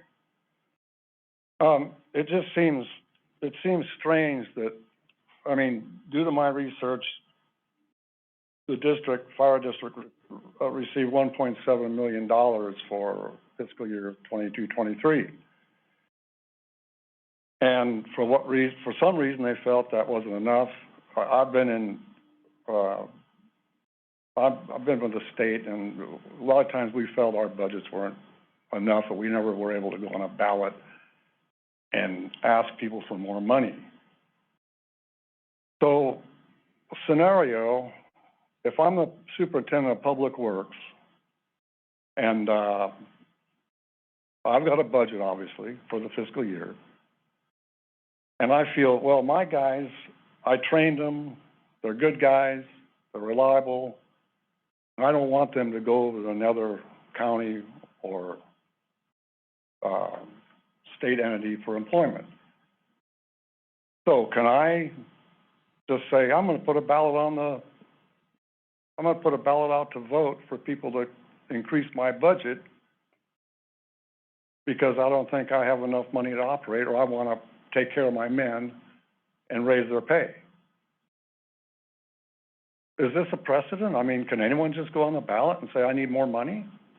AFPD is a special district, so they can do an assessment in this aspect. The county can't do that. You can't just raise tax, your property tax or anything else. So, and the benefit assessment really hasn't kept up with inflation. So the benefit assessments for other neighboring agencies are similar to what now AFPD has voted for.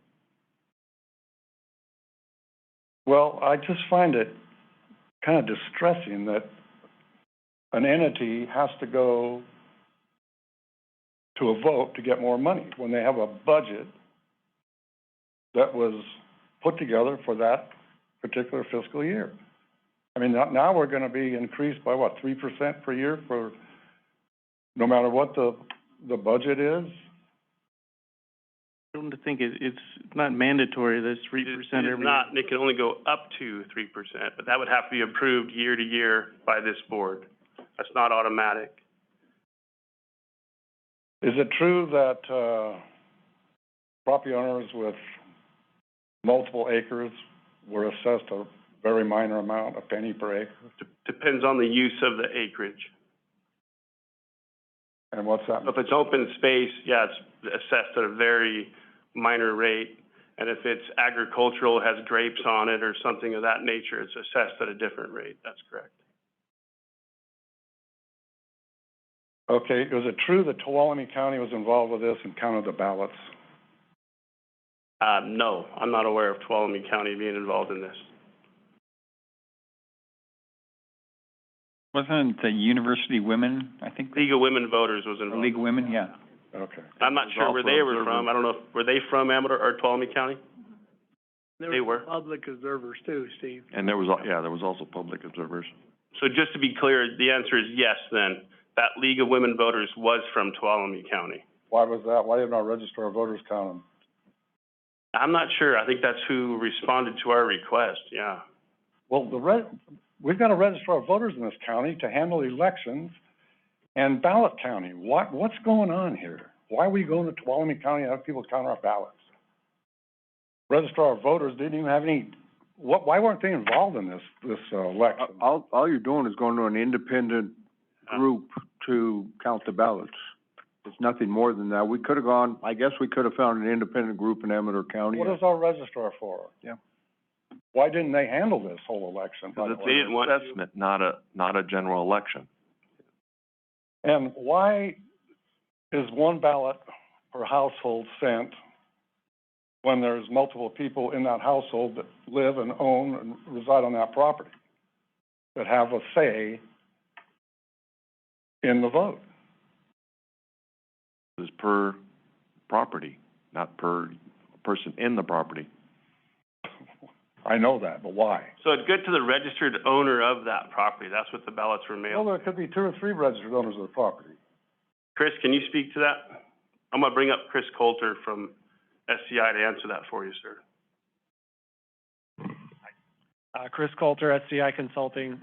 Thanks for having us here today. So ballots are mailed to the registered owner, as Chief Withrow said. And in a situation where a property owner were to desire separate ballots for all the different ownerships under a property, we can accommodate those requests. That's an extremely rare request. I can't actually remember that ever happening. But in that case, that is something that's possible. It would be doable, but in almost all cases, property owners vote as a single property owning entity.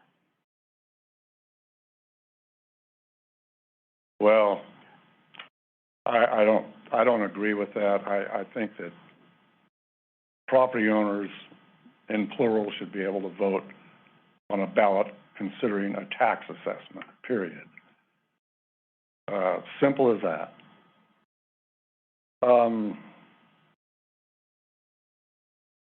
And I've talked to a lot of people, I'm sure Bill's talked to people that they never got a ballot and they're property owners. Depending if they're in the city, if they're in the, city district or not. This is just for the county. Yeah, I live in the county, so a lot of county people didn't get them. Are they renters or property owners? What's that? Would they be renters or property owners? Property owners. I talked to didn't get ballots, period. I mean, I didn't talk to 100 people. I talked to a few, but if there's a few, there's got to be more than that. I don't know. I'm just saying, I think it was, it just wasn't a tight ship, the way the whole thing was handled. And it can be increased yearly up to 3%. which over 10 years, that's 30% potentially. And Proposition 13, yeah, this is an assessment, but looks like a duck, quacks like a duck. It comes on the tax bill. These assessments come on your tax bill, so let's not play semantics, it's a tax. Do you not agree? The way it's labeled is a benefit assessment. But it's on the tax bill, so it's really a tax. It goes out on the tax bill for administrative purposes for collection. Whatever you call it, it's an amount people pay.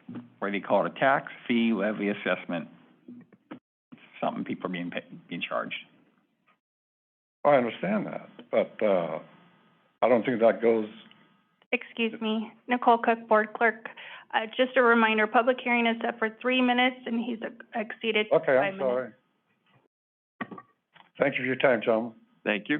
Sir, I'll offer up to you. If you'd like to come by the office, I'd be happy to answer more of your questions.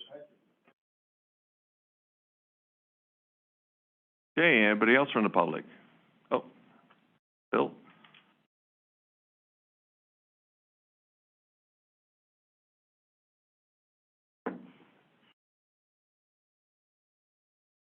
You're pretty well bound and determined that you're going to pass this. So my suggestion to everybody out there that disagree and believe it's a fraud and should not have been conducted the way it was, I suggest you file a lawsuit against the county at ALPD. Thank you. Hey, Bill, if I may ask you a question respectfully, are you in our district? Do you live in our fire district? You? No. Oh, copy. Thank you.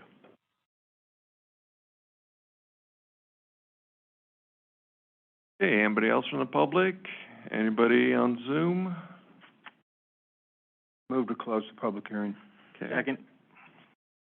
Call for the vote. All in favor? Aye. Aye. Opposed? I'm going to abstain. Okay.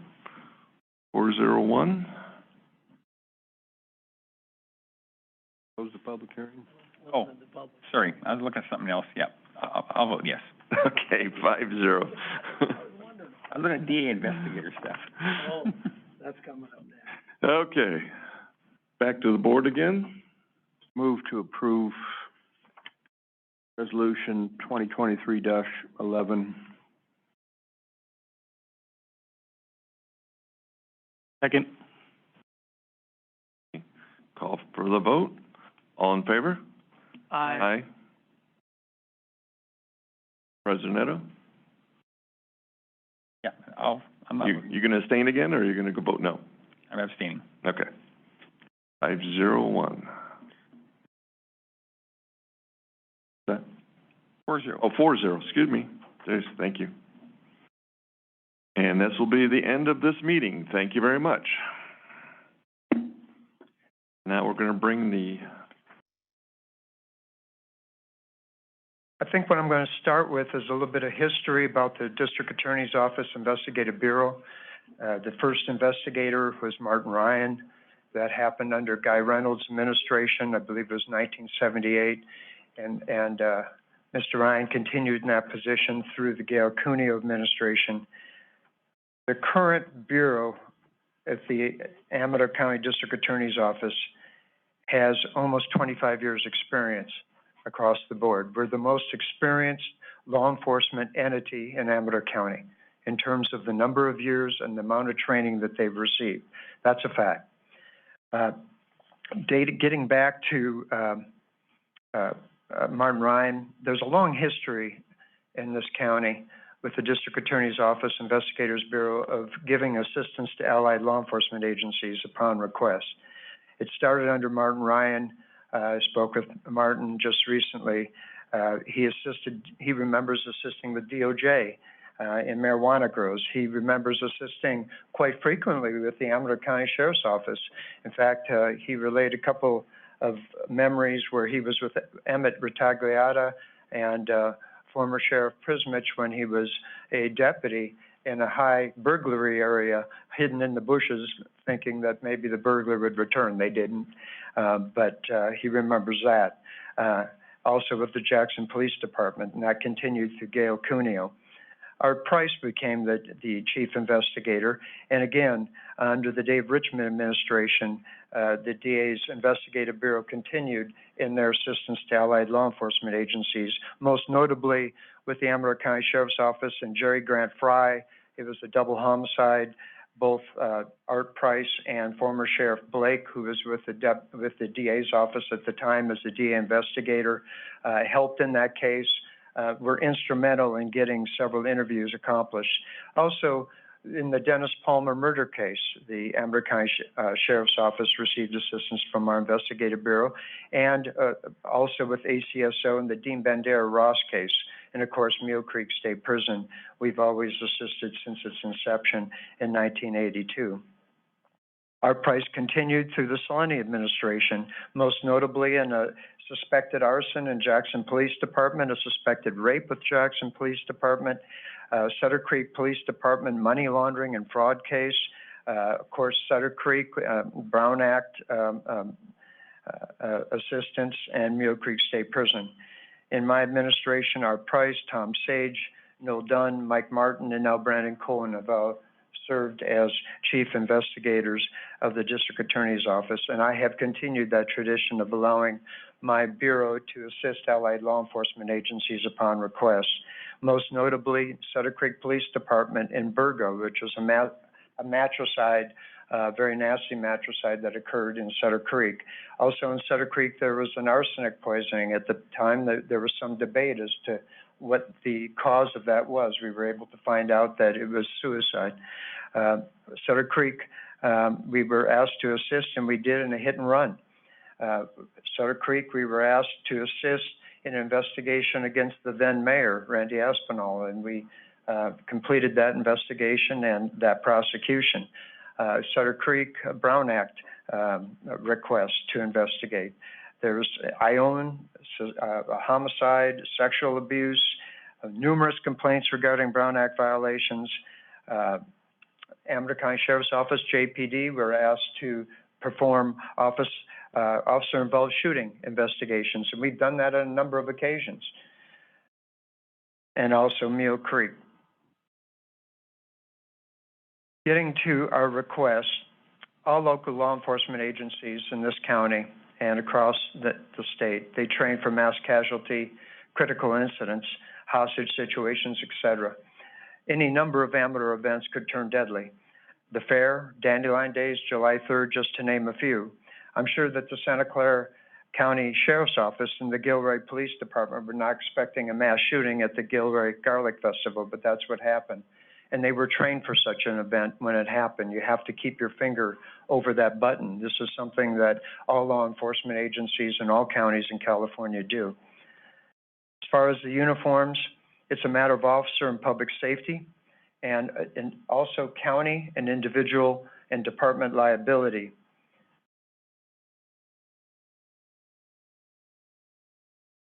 There was a study by the Council of Criminal Justice Task Force on Policing in 2020. It was a national study. And what it determined was that unless engaged in covert operations, officers should be dressed in standard uniforms while executing warrants, particularly if the premises are occupied, so that they are clearly identifiable as law enforcement and remove the impression that the service of the warrant is assumed by the occupant to be a burglary or home invasion. This practice minimizes the potential for officer harm from occupants using deadly force against assumed intruders. Also, under California law, Penal Code Section 830.10, and California officers are required to wear a uniform with a badge or nameplate that clearly has the number or the name of the officer. That's the industry standard for district attorney's office investigative bureaus as well, not only regionally, but across the state. We're not talking about uniforms like you just saw with the Fire Protection District or the Sheriff's Office or any of the police departments. In fact, Chief Investigator Cohen is wearing something very similar to what the DA investigator's uniform would look like, sans a printed insignia stating that with our symbol and also the fact that it's police. What happens when you don't identify yourself or have a consistent recognized, uniform. Well, there's some examples of search warrants that have gone wrong. Catherine Johnson, Atlanta, Georgia, 2006, 92-year-old lady. She sees but they're undercover police, but she doesn't know that. They're outside. They're not in any kind of uniform. They don't identify themselves. The door is being broken into. She fires, thinking her home is being invaded. The police return fire, killing Johnston. That case settled for $4.9 million. Breonna Taylor, Louisville, Kentucky, 2020. Officers were executing a search warrant. They say they knocked and announced. The boyfriend of Breonna Taylor said that all I heard was loud banging, and no announcing. Fired through the door. Return fire, killed Breonna Taylor. That case settled for $12 million. David Hooks, Georgia, 2014. Police officers not in uniform during search warrant execution. Hooks' wife, thinking the police were burglars, wakes up her husband, who armed himself and was shot and killed. Settled for an undisclosed amount. So it goes on and on. I could give hundreds of examples of these, but I think you get the picture that we do execute warrants, not only with ACNET, but we execute warrants and assist other law enforcement agencies in the execution of those warrants. We also go to serve subpoenas on the number of trials and preliminary hearings we have. We don't know what's on the other side of that door. We don't know if they have a meth lab in the back. We don't know that they may have warrants out for their arrests. We have to be properly identified, and we have to be able to protect ourselves for our safety, the safety of the public. And this is a good opportunity for me to introduce to you Chief Investigator Cohn. He was selected with a contested interview panel. He rose above and beyond, and we're very excited to have him in this position. The request that was made for the revenue increase and expenditure and the items therein was the product that I knew about, and it was my direction to Chief Investigator Cohn to take a look at our department. You're coming in, you got fresh eyes, you got 22 years of experience. Tell me what you need, and I'll go fight for it. And that's what he did, and I'll have him address the items that we're requesting. Good morning, Chairman, the rest of the board. Appreciate you hearing Morning. today. I'm never going to be as articulate as the DA. That's why I didn't get into law. So I would appreciate maybe if you could steer me in the direction of some of the items that you might want further explanation on, and maybe I can provide the technical or statistical data for that. So far, you're giving him a run for his money. Any supervisors have any questions? I do. Todd, you listed all of the past chief investigators. Right. Why didn't they request this before? What's that? Why didn't they make this same request? I don't know. You know, the law's changed a lot too. These cases that I'm mentioning, they are mostly past 2000. Breonna Taylor was 2020. The Johnson case was 2006, and again, out of state. But you're talking 15 years. You know, I can't speak for that.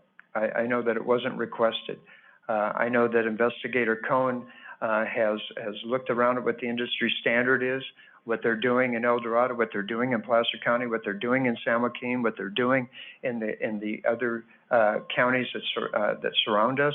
And this is not something that is out of the norm. In fact, it's out of the norm not to have it. We don't need to do what every other county does. I mean, we could do what Calaveras does all the time too, but we don't. You know what? In most of these cases, though, it's law enforcement. Right. It's police, sheriffs that are doing the search warrants.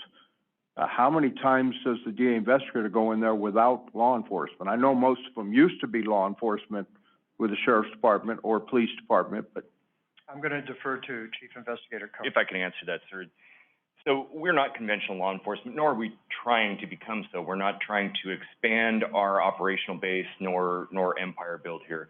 What our primary function, one of our primary functions as a district attorney offered before, is serving subpoenas outside of this county. The sheriff's office serves all the subpoenas through their civil deputy in this county, but outside of the county, whether it be Stockton, Corcoran, Any outside county subpoena is served by me and my staff.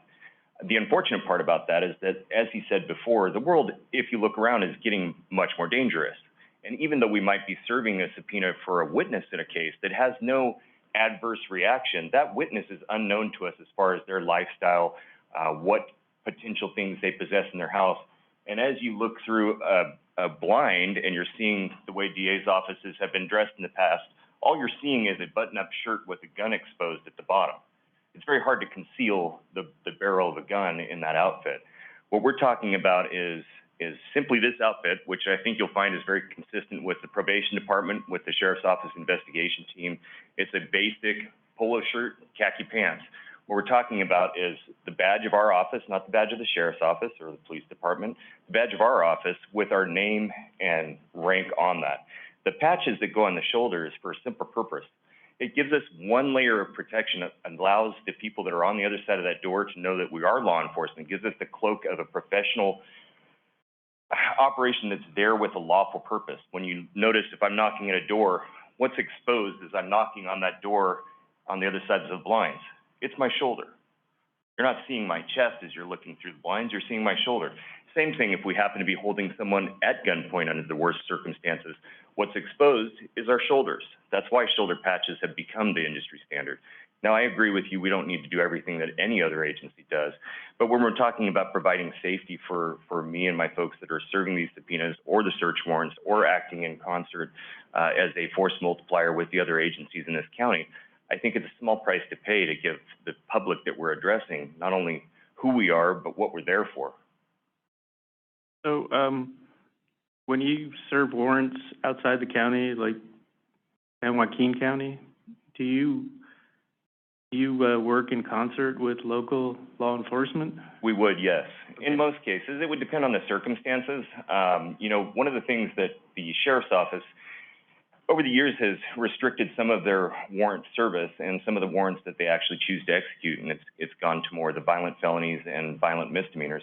By virtue of having some of the contracts that we have at the district attorney's office concerning, the Department of Insurance pays us for work comp and also the auto fraud task force.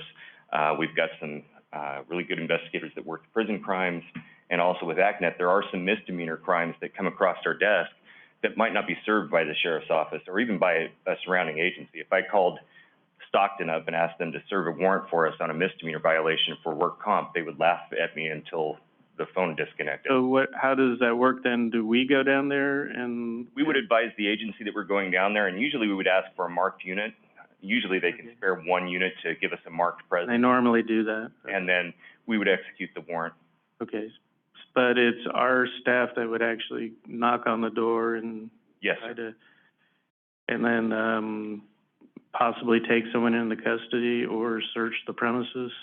Depending on what your warrant is, whether Right. Usually it'd be a search and arrest warrant. You're searching the premises so that you can find the person, then arrest them in that case. Okay, but I mean, you might collect evidence or that kind of stuff? Absolutely. Okay. Brandon, on the last one of the 8,100 for upfitting costs for new emergency vehicles, Yes.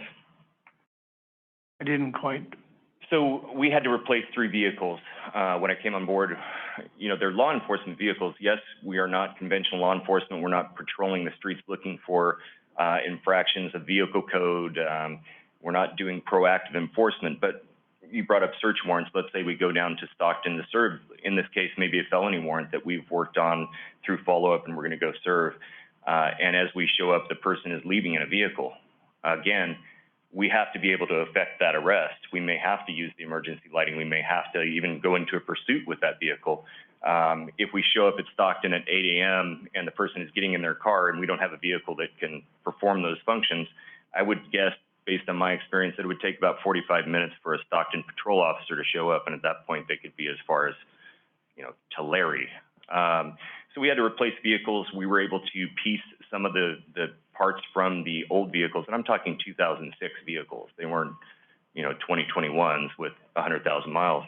So I was able to surplus some of the items, the emergency equipment, mostly the radio and some of the siren and emergency lighting systems, but a lot of it needs to be updated since 2006. So part of my background was building the emergency vehicles for the sheriff's office. I would guess that on average, a patrol car that I built there was probably about $20,000 in emergency equipment. We're putting about $5,000 into the cars that we have. Thank you. Supervisor On the Neto? last page, the mock-up, Yes, sir. the patch says police on the bottom. Yes, sir. The reason for that, and you'll find that that's the case in almost every district attorney's office in the state of California. When you knock on a door to serve a search warrant, district attorney's office, DA investigators is a very big mouthful of words to shout out at somebody when you're trying to knock and notice at that house. Almost everybody that you deal with, whether it be a 3-time felon or a law student that made an errant, or took an errant path, knows the term police. Everybody knows police. They don't necessarily know what a district attorney's office investigator does. So police is the common term to identify yourself and have it be known that you're law enforcement. Just gotta put something. To me, all we're doing is militarizing the district attorney's office. And it hasn't been done by anybody else. And it's not even the cost. The cost isn't a big cost.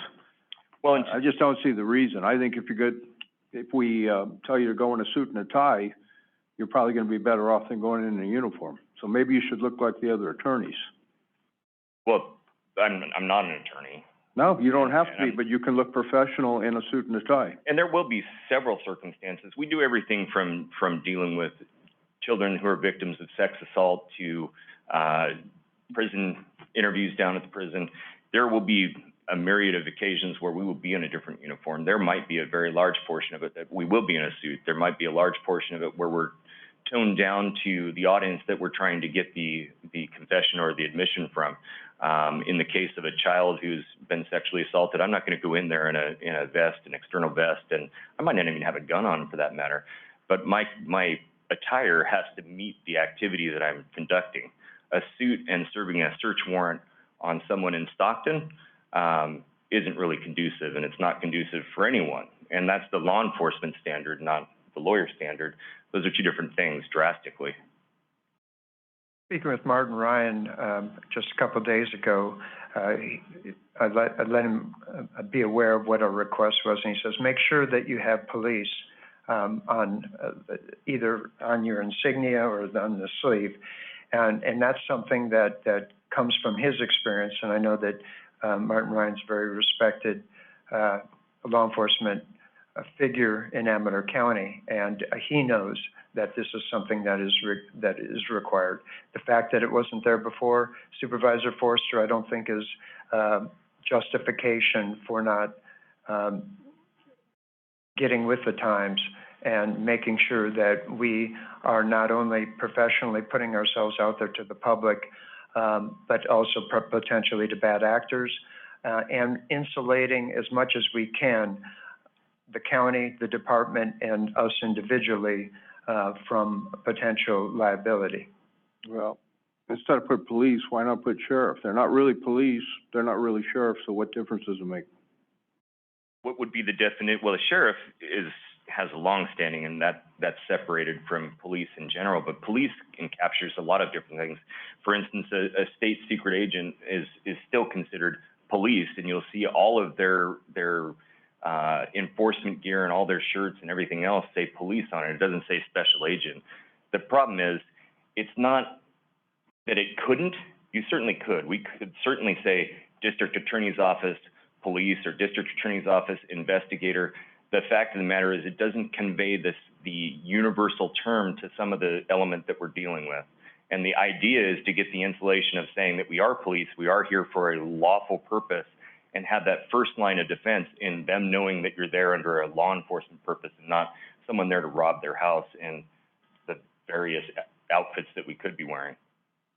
I'll say this day and age, I don't know if I want to have something on saying police, because they're not as, not that they shouldn't be, but they're not as respected as they used to be, and they're almost a target at times, which I think is wrong, but it is what it is.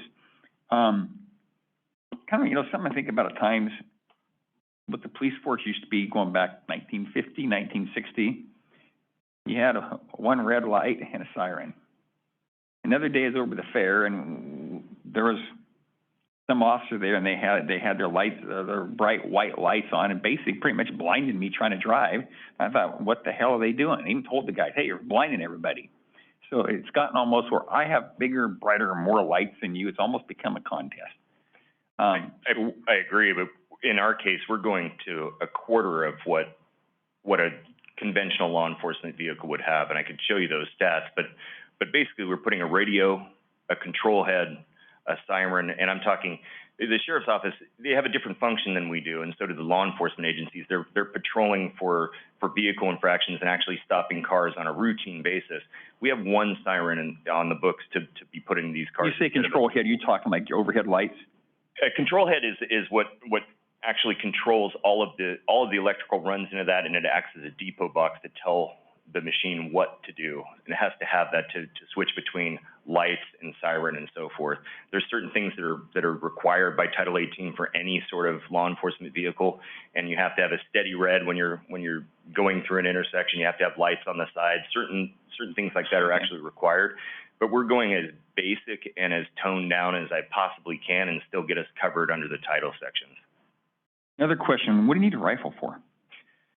Well, would we need a rifle on a daily basis? No. But as I spoke of earlier, we are a force multiplier for the other agencies in our county. You've heard the district attorney talk about the number of times that we have been called upon to assist other agencies. Most of that is after the fact. That doesn't mean that it couldn't be in progress. Some of the agencies that we assist, for instance, like Sutter Creek has one officer on right now. If they get something acute that's in progress, they're going to be reaching out for anybody that's available. If we are the ones that are available or we happen to be in that area, we need to be effective in our applying that facilitation. So let's say we've talked about the fair, we've talked about Dandelion Days, we've talked about all of the mass congregations of people and the events that we have in this county. At any one of those, any type of active shooter could erupt. We would be acting as, like I said, a force multiplier where we would show up if requested and be able to either cover the perimeter or through training, help them in identifying the target and neutralizing that threat. With a short pistol, if you can put it into perspective, if let's say we were put on the perimeter because the originating agency already had their entry team or whatever was in place to address the threat, we'd most likely be on the perimeter. That might be 30 to 60 yards away from the entrance to a building or a car where a suspect is occupying it. If we happen to be the only person in place when that suspect emerges and that suspect has a hostage or a child, if this happens to be a school shooting or an active shooter at a school, we need a weapon platform that can actually make that shot from a 60-yard distance. Can you make a 60-yard headshot and miss the 8-year-old that's being held captive by a suspect? Sure, you can, but that type of training and that type of regimen is more similar to like a special forces outfit. That's 60 yards, under duress, on the move. That's not something we're going to be able to train into our people with that extensive training. Whereas if you have a mid-range rifle, which is available even to civilian use at this point, you can reach out to 60 yards with a weapon that's designed to do so with very little training. And that would $1,700 is probably a fairly decent gun in my opinion. It's a mid-range. It's not super high-end, and it's not bargain basement either. Another thing, why couldn't you just, as far as the uniforms, you're talking about $450 a piece roughly. Why can't you just have like a vest you put on when you go to a service search warrant?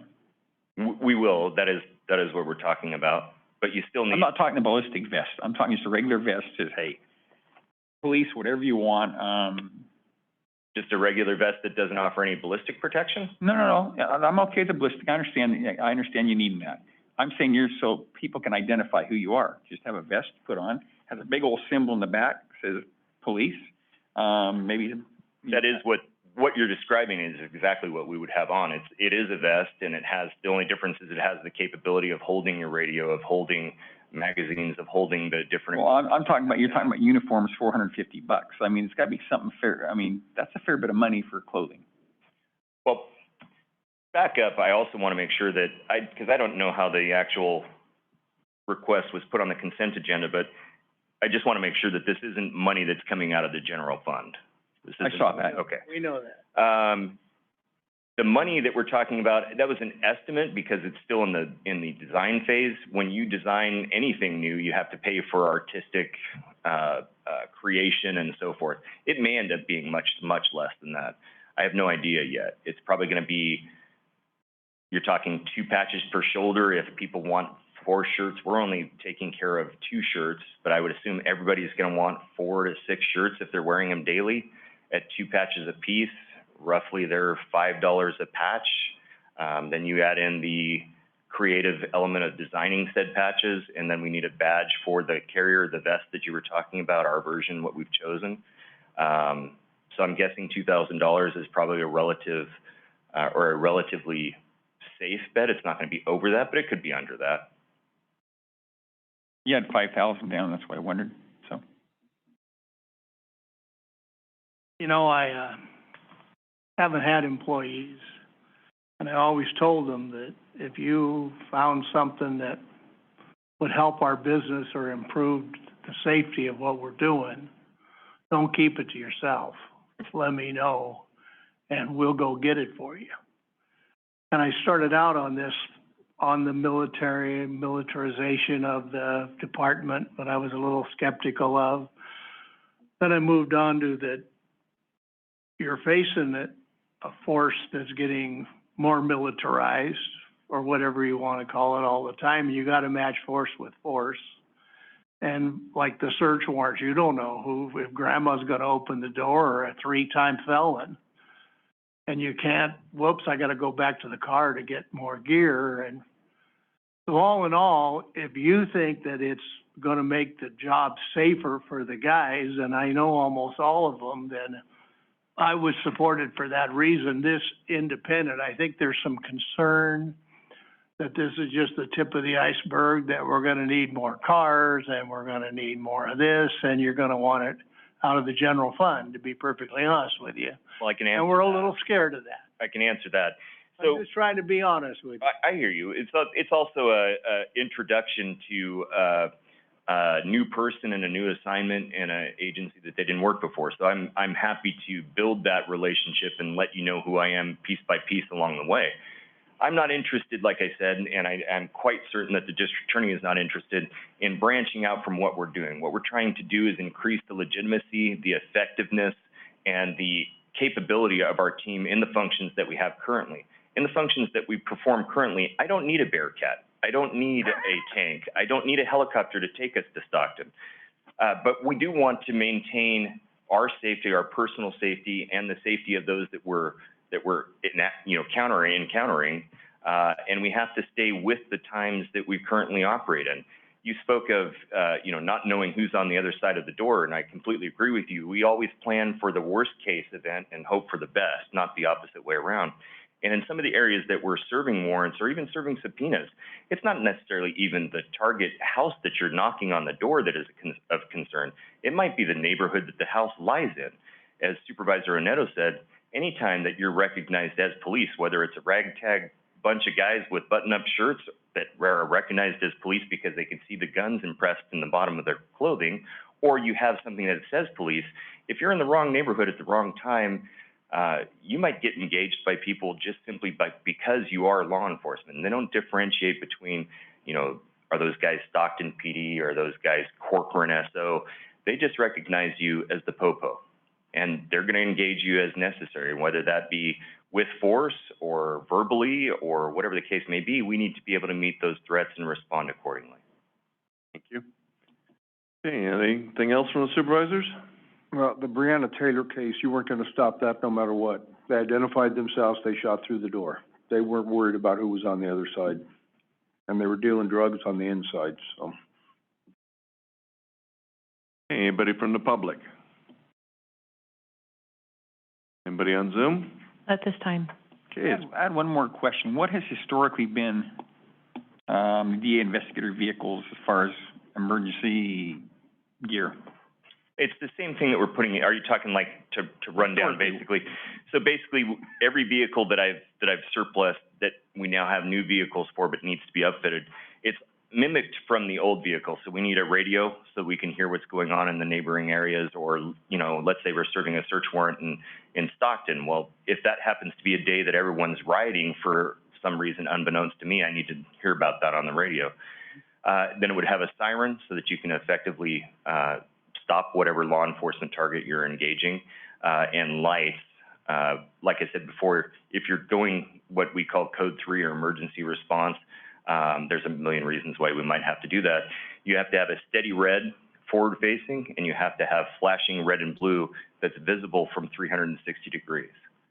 So in order to accomplish that, we're doing is, because of the relationship that I've fostered with some of the emergency vehicle upfitters, they're bending over backwards to give me what we need in a price point that we can afford. Okay.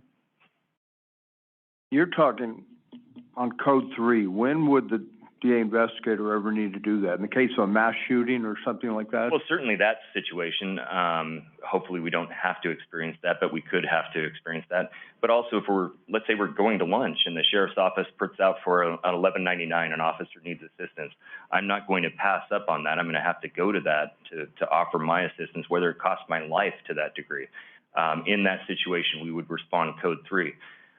For instance, I talked to you about serving search warrants. If we get down to a search warrant location and we see the target of that search warrant get in their car and leave, we need something. Code 3 is anytime you engage the siren and the emergency lighting at once. And I would have to do that just to simply stop that car. So now the DA investigators are going to be involved in pursuits as well? If we're serving a search warrant and the person is leaving their house, how else would you suggest? Well, formally, what would have happened? The DA investigator would have talked to law enforcement, right? We're not looking for a supervisor forester, but if it happens, you have to be prepared for it. And we have had pursuits. We've had foot pursuits before. Ask Gary Wooten about what happened in, I believe they were in River Pines.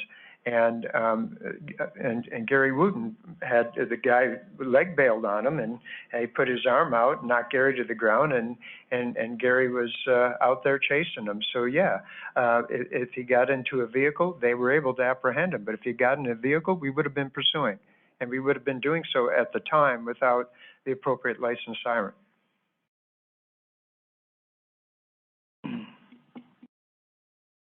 Well, maybe it's not your job to do that. You're a DA investigator, you're not law enforcement. Okay, back to the board. Yeah. We realize we're not 24/7. We realize we're not patrol, but we are the most experienced law enforcement entity in the county. And we are asked frequently to assist for overwhelmed police departments. I will note Sutter Creek is one, where you have a part-time chief and a bare minimum number of officers to be able to patrol. Historically, and certainly in my tenure and probably before, but certainly in my tenure as that department has thinned out, we are increasingly asked on serious felony matters, violent crimes, to assist. And we've always rendered that assistance when they've been asked. So yes, we do get involved in those kinds of cases, sometimes after the fact, sometimes when they're happening. Should you be involved? I mean, it increases the liability for the county, notches it way up when that happens. Yeah. So the question should be, should our DA investigators be in those positions?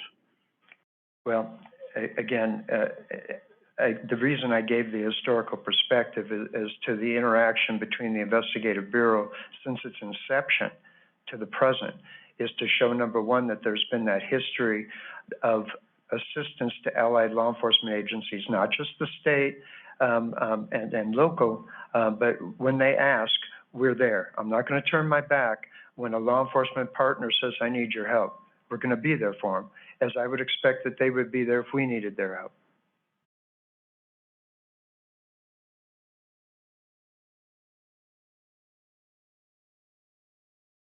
Anyhow, we are a small county, and, law enforcement resources are spread thin, so having an additional backup is a good thing.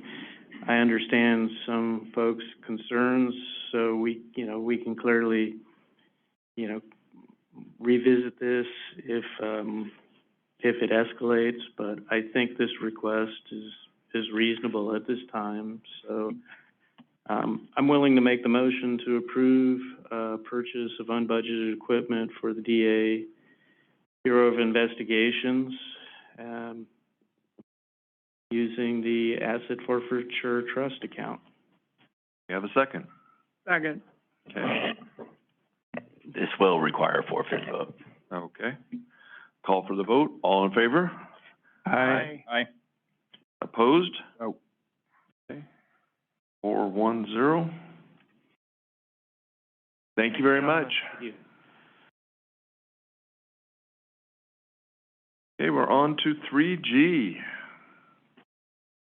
Request to name Pioneer Park Ball Field. Rename. Name, yeah, I guess it isn't rename, it's request to name Pioneer Ball Field Park. Yeah, there's no name on it. Yeah, right. Mr. Chairman, members of the board, John Hopkins, General Services Director. I got this request, from this gentleman, I don't know, probably about a month ago. He wished he could be here, but he couldn't because he works during the day.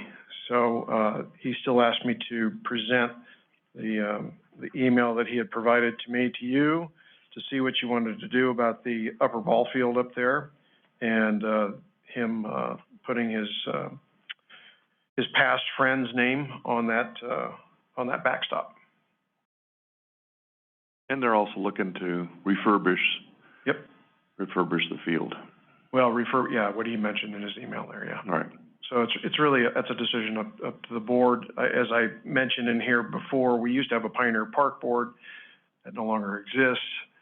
So it falls to you guys because you don't have anybody assigned up there to sort of hear these things. You know, one thing I would say, I wouldn't mind if they named something in the field after him, but I kind of like the name Pioneer Park Ball Field. People know right where it is. I don't think the sign will get replaced. I think he just wants to put his name on a backstop there. It would just be the field. It's just the field, Yeah, not like the Pioneer not the whole Park. park. Dieter Park Field is John Imey Field at Dieter Park. Right. And, is that I guess that's in perpetuity, the naming? It can be open for discussion. It can be for whatever you want it to be. I mean, I could see somebody else coming, this is the first request we've ever had like this in its history. We could have somebody else make another Well, request like 5 in, years. in 30 years, is, would everybody remember, why he got named after this individual? I read the letter. He seems like he was a good guy, and, he loved baseball, so right. That's a good thing. I also remember history. We had something, I'd say, very similar to this happened. You probably remember that, John. No offense. It was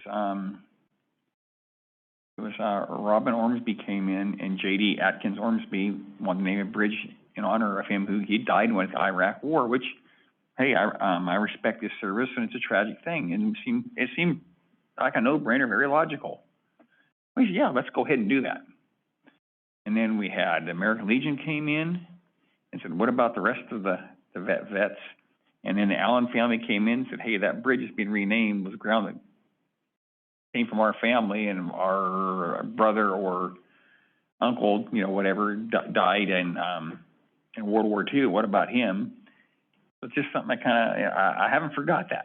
No, I haven't either. And there have been requests for naming of things from people that live up there before as well.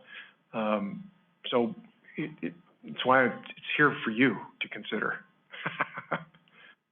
I don't care if it goes on the field, the backstop is fine, but I agree leaving the park, that's Pioneer Park. And that's what I told the gentleman when he first contacted me, and I, referred him to John.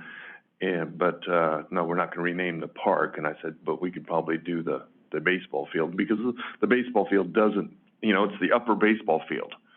So the only thing we're doing is we're renaming that.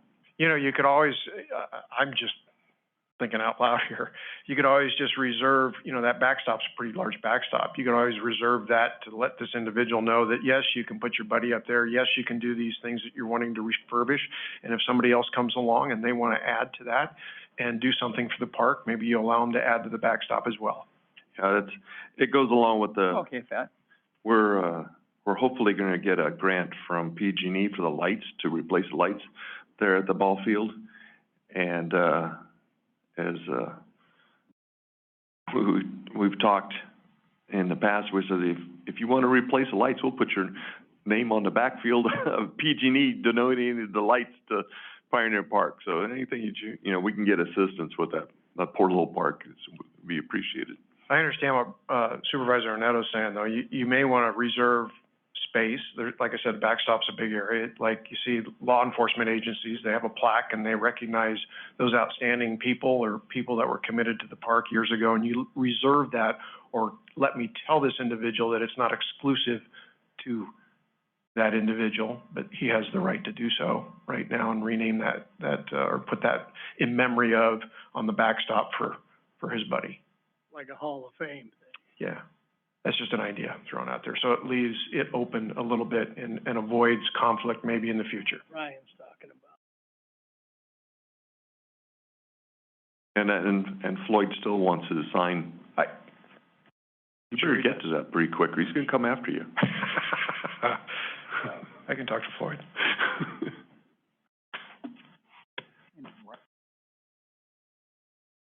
What I got?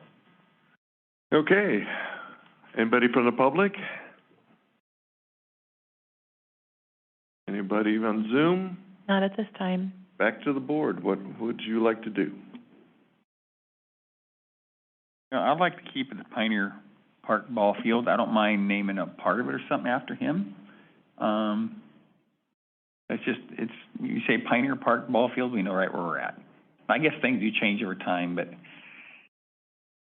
that leaves more room for other people to be on items up there too. Will you allow him to rename the backstop then? Yeah. Say in memory of and name that and put up whatever he wants to put on there, and it's non-exclusive, so that if somebody else has an affinity to softball and was tied there, that they can maybe add to it if they want to. I think so. I'd Try second to that. make it something that's easy to maintain. Okay. Is there, there's some way where we can kind of write down why we made this decision besides the minutes? You know, 'cause like in 30 years, how would we look that up? If you want, Nobody will care in 30 years. Resolution? I don't know. It is. I guess the minutes are now searchable, or? Greg?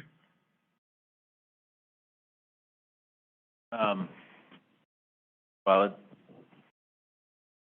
be hard to put anything in writing because everything is very ambiguous right now about what is actually they're gonna get in exchange for doing the work, so, I think the minutes are the best you get. You could do something more formal, you could make a resolution, but again, I don't know what exactly we're saying. I've heard different variations, and John has an idea, but I'm just not really clear. Does he, is it going to be, right, you could get into the size of it, what it looks like, all that kind of stuff, and, What could we give you direction of where we're going, and then you come back to the board with a specific? I can ask him for an example and then tailor that from there so that it. Would he be willing to put a sign up on the backstop in memoriam of, I forget the individual's name, but something like that, or is that what he's? Yeah, I'll explore that with him a little further, and then maybe come back for a little bit better, more definite. But it looks like the board is not interested in naming the whole ball field, but maybe the backstop and being very, very specific. Yes. So from there. Okay. Why don't we make a motion to do this and give the authority to John and working with you as the supervisor from the area? I'd be fine with that. Okay.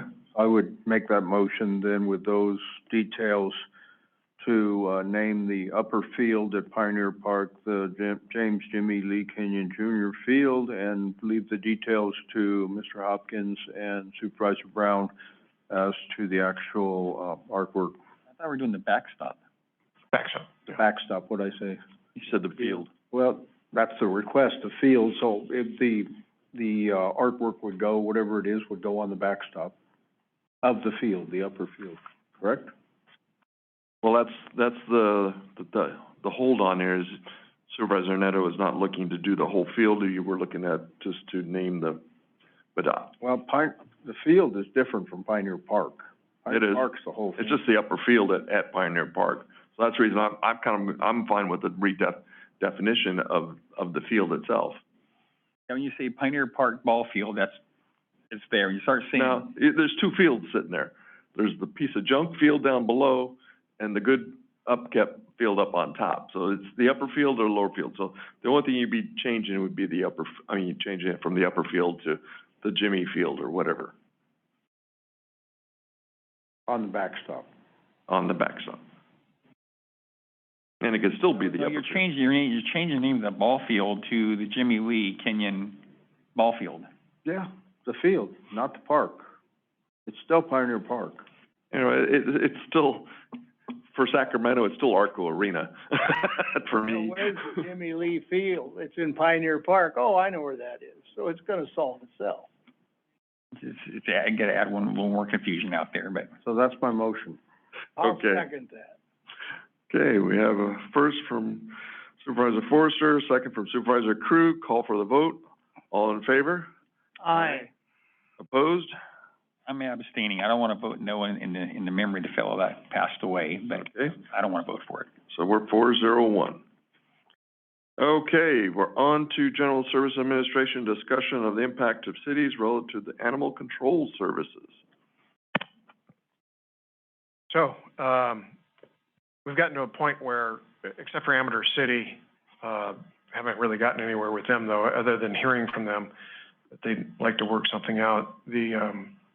The cities have all pretty much been silent on this issue, which doesn't surprise me. But we're at a point now where the resources to cover all 5 cities, is a burden to the department, as well as the cities don't handle certain things the way that they should.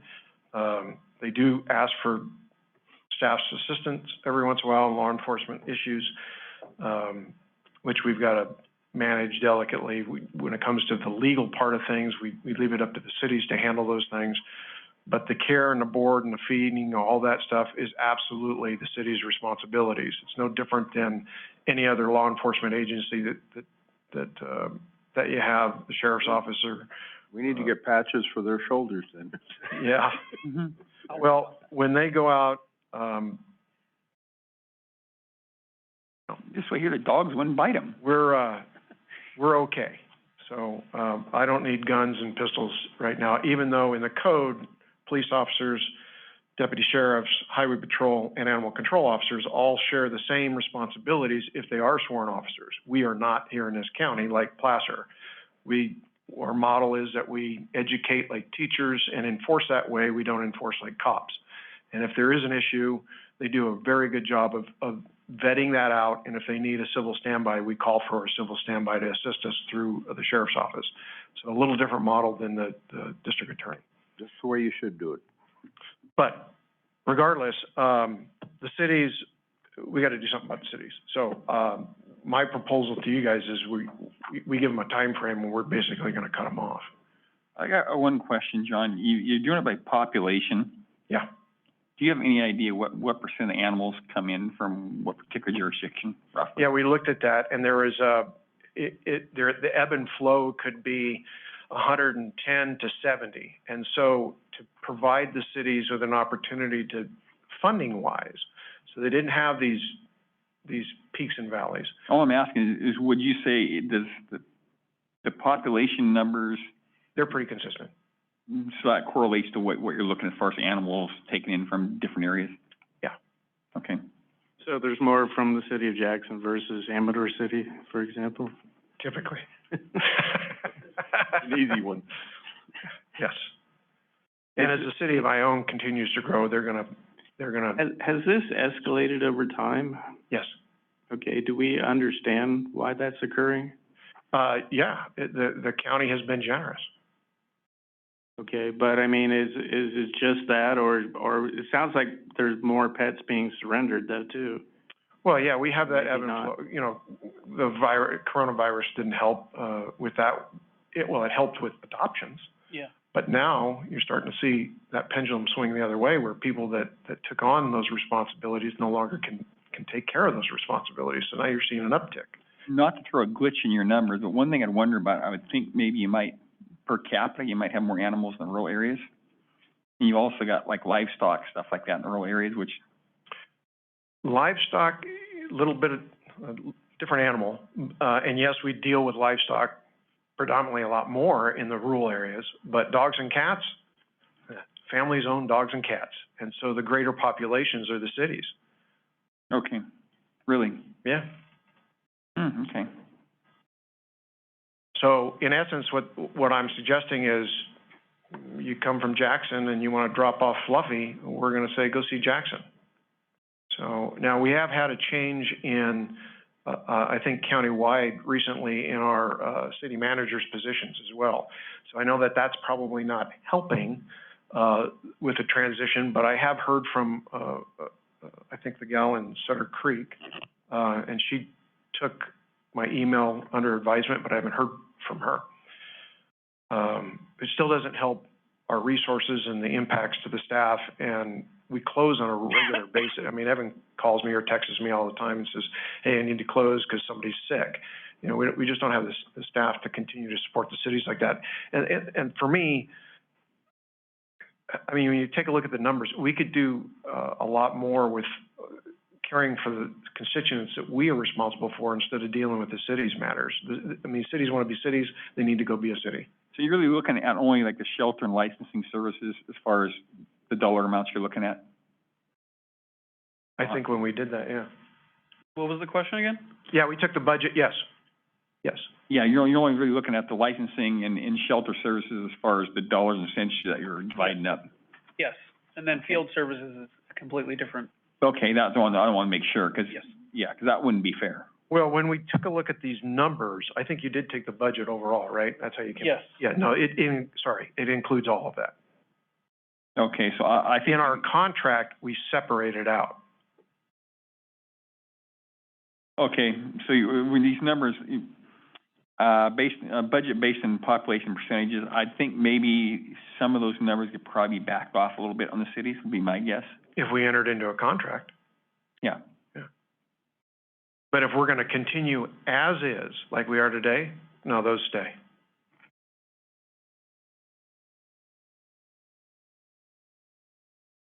That's also looking at the field services too, we're including those numbers, right? Yes. Yes, but the field services right now, it doesn't encompass, when we get called right now and Evan goes and responds and we back charge him for his time, that's all we're doing, unless there's a sick or injured animal. But all of the other care and the housing and the feeding, that's not included in any of that. That's all part of here in this number. Okay. So to, like I said, to provide some consistency, we just did a flat, take the budget, look at the percentages, that's how we came up with those numbers. Yes, they're gonna change if a city gets into contract with us. Yes, that would change because we're separating in the contract the field services as an on-needed hourly type basis. But the care at the shelter, all the vet care, all the housing, all the feeding, all of that, it's gonna be pretty close because most of our impact is at the shelter. Yeah, okay. Supervisor Crew, excuse me. John, don't you think it might be advantageous? I know the city managers meet like once a month. Is that, they still do that, or that? We haven't met in a while. Oh, that's. There's been so much turnover. So instead of trying to go to the city council meeting and educate them and go through that scenario, if you could sit with the city managers and explain why they're people who deal with costs all the time. I'm sure you got a logical argument. They're not going to like it, right? But let them take it to the. Don't surprise the city council while we just quit doing it. Right. I think that would look pretty bad for us. We've gone. We've sent them the contract. Each one of the city managers have received the contract. I don't think the city council are surprised. City managers have got the contracts. If they didn't share that with their council, then they're not doing their job. Well, it's never been on the agenda in Jackson. That's because they're ignoring it. No. Okay. So on May 30th, I gave you guys a copy of the 3-page letter I sent to all the cities. Yeah. Crickets. And here we are in the middle of August. So. Yeah, I think you have to put a little pressure on them. Well, and it could, and I, look, that's why I brought it up.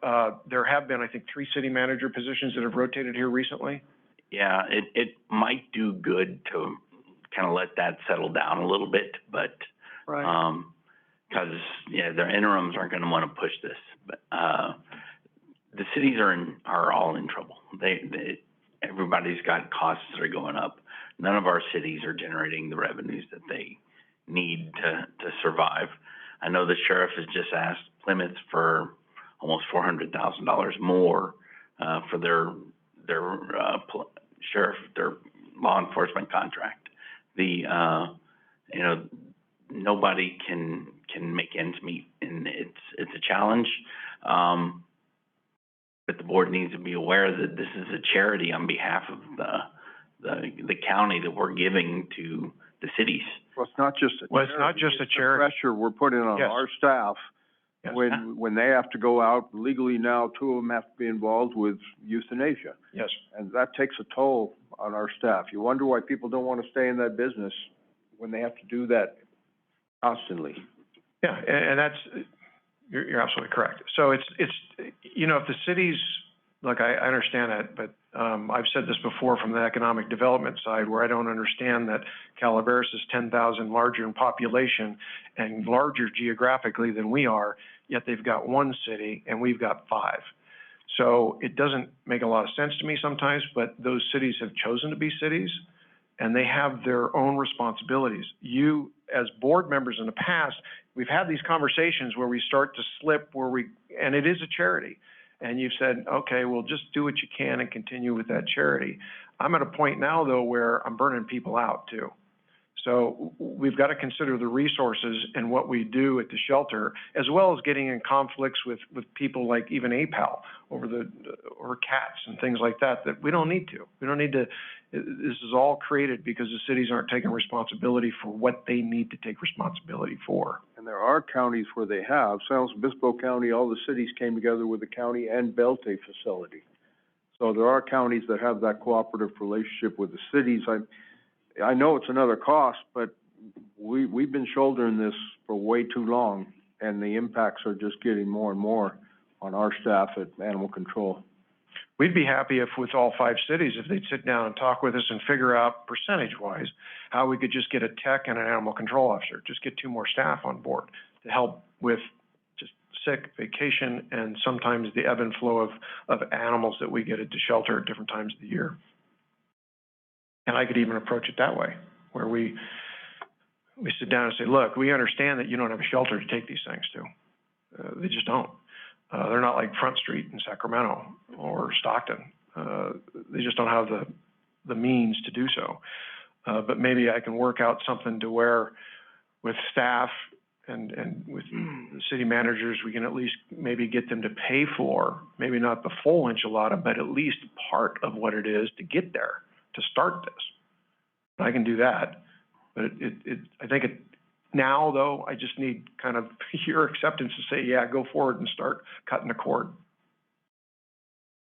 Go ahead. Go ahead. Do we, just need direction to that? Yeah, just direction to staff. Okay. Just understand your phones are gonna start ringing. That's, Mine won't. Yeah, yours won't. That's true. I'll give him your number, don't worry. I would kind of set a deadline, though, somewhere where we work this out. Otherwise, it's just going to keep going. Probably by the end of the year, by January 1, we have to have some kind of agreement in place. Otherwise, there's other alternatives. I don't think cutting off services is the best thing, but cities need to know there are consequences for not taking this on and talking about it. I don't know that the interims are gonna be able to find solutions, so that's the problem. I doubt if they're going to be able to find solutions. What are you going to do? Hire a independent? There aren't too many. Or even pay a portion to us that they need to. Yeah. I mean, that seems like it would be the best, so. So instead of, I agree, and I'm usually the one that's a little more heavy-handed, but maybe if we continue to work on this until the until their next budget cycle, but their budget cycle is when we say, look, you've had all this opportunity to figure it out. Mid-year budget, when you make corrections, which would be around that January 1. But you and I started talking about this when I was chair, so over a year ago, we started this process. Okay, no problem. Has to happen, Okay, You got your direction? I got my direction. Thank you. Thanks, sir. All right. Thank you, John. You get to stay there for... Evan? No, I'm... Okay, next item is 3I, General Service Administration, County Business Cards. Everybody's been waiting for. Ms. Whitaker, would you come up here in case I mess something up here? She doesn't like to be front and present sometimes. I'm calling upon her. She does a great job. What are you saying? She does do a great job. I think she's just a little gun shy of camera and speakers, but anyway, so in my memo there for these cards, you see a representative sample of what I think all business cards should probably look like. We took this to the administrative committee. They directed staff to bring it to the board to talk about this. We did have, I think, cards dropped off of the board clerk for board members to look at 30 or 40 different other counties. And they have different thicknesses of cards, they have different colors of cards, different designs of cards. It's up to the board what you want to do, and if you want to have a standard or not, up to the board here, what you want to do. Why didn't we put the actual logo on there? You just say county logo, you know, because you were talking about size and everything else. I didn't have it. I think I didn't possess the technology at the moment in time. We would also like to keep with a standard logo as well, because Right. there is different effects of the logo that are out there. Some have a braid around it, some have, And that's kind of what I was talking about, is so we actually had yeah. a sample there, and And Well, I the think sample that it we- was your card. Yes, that it was we your were card. Taking as a sample for the logo. Mr. Chairman, which was left up at the board chambers for you guys to look at, but that was the, with the admin committee is the one card that we looked at that Right. represents, similar to what I've got here, it's just missing the logo, and then there's the recyclable symbol down below if you want to keep that or not. I thought we talked about that. And we don't have to have it there. Yeah. We can remove it.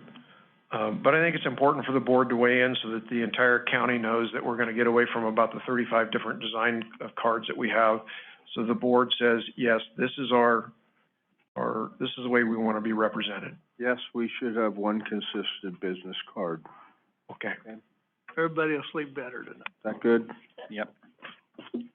that's done. Okay, going to use your card, and we're going to let people know. Okay. What about using my card? No, Mr. Brain. I'm kidding. Okay, we are done. Your chair next year. Thank you. Okay. Thank you.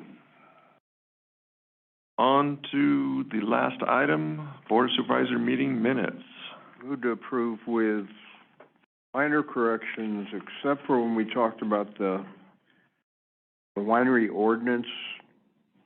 The minutes refer to the winery ordinance committee. Actually, it's the land use committee.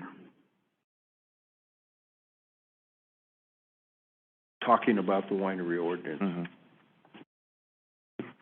So that's my motion. Okay, do we have a second? Second? All in favor? Aye. Opposed? And this meeting is adjourned until Tuesday, August 22nd at 9 a.m. Closed session starts at 8:30. Oh.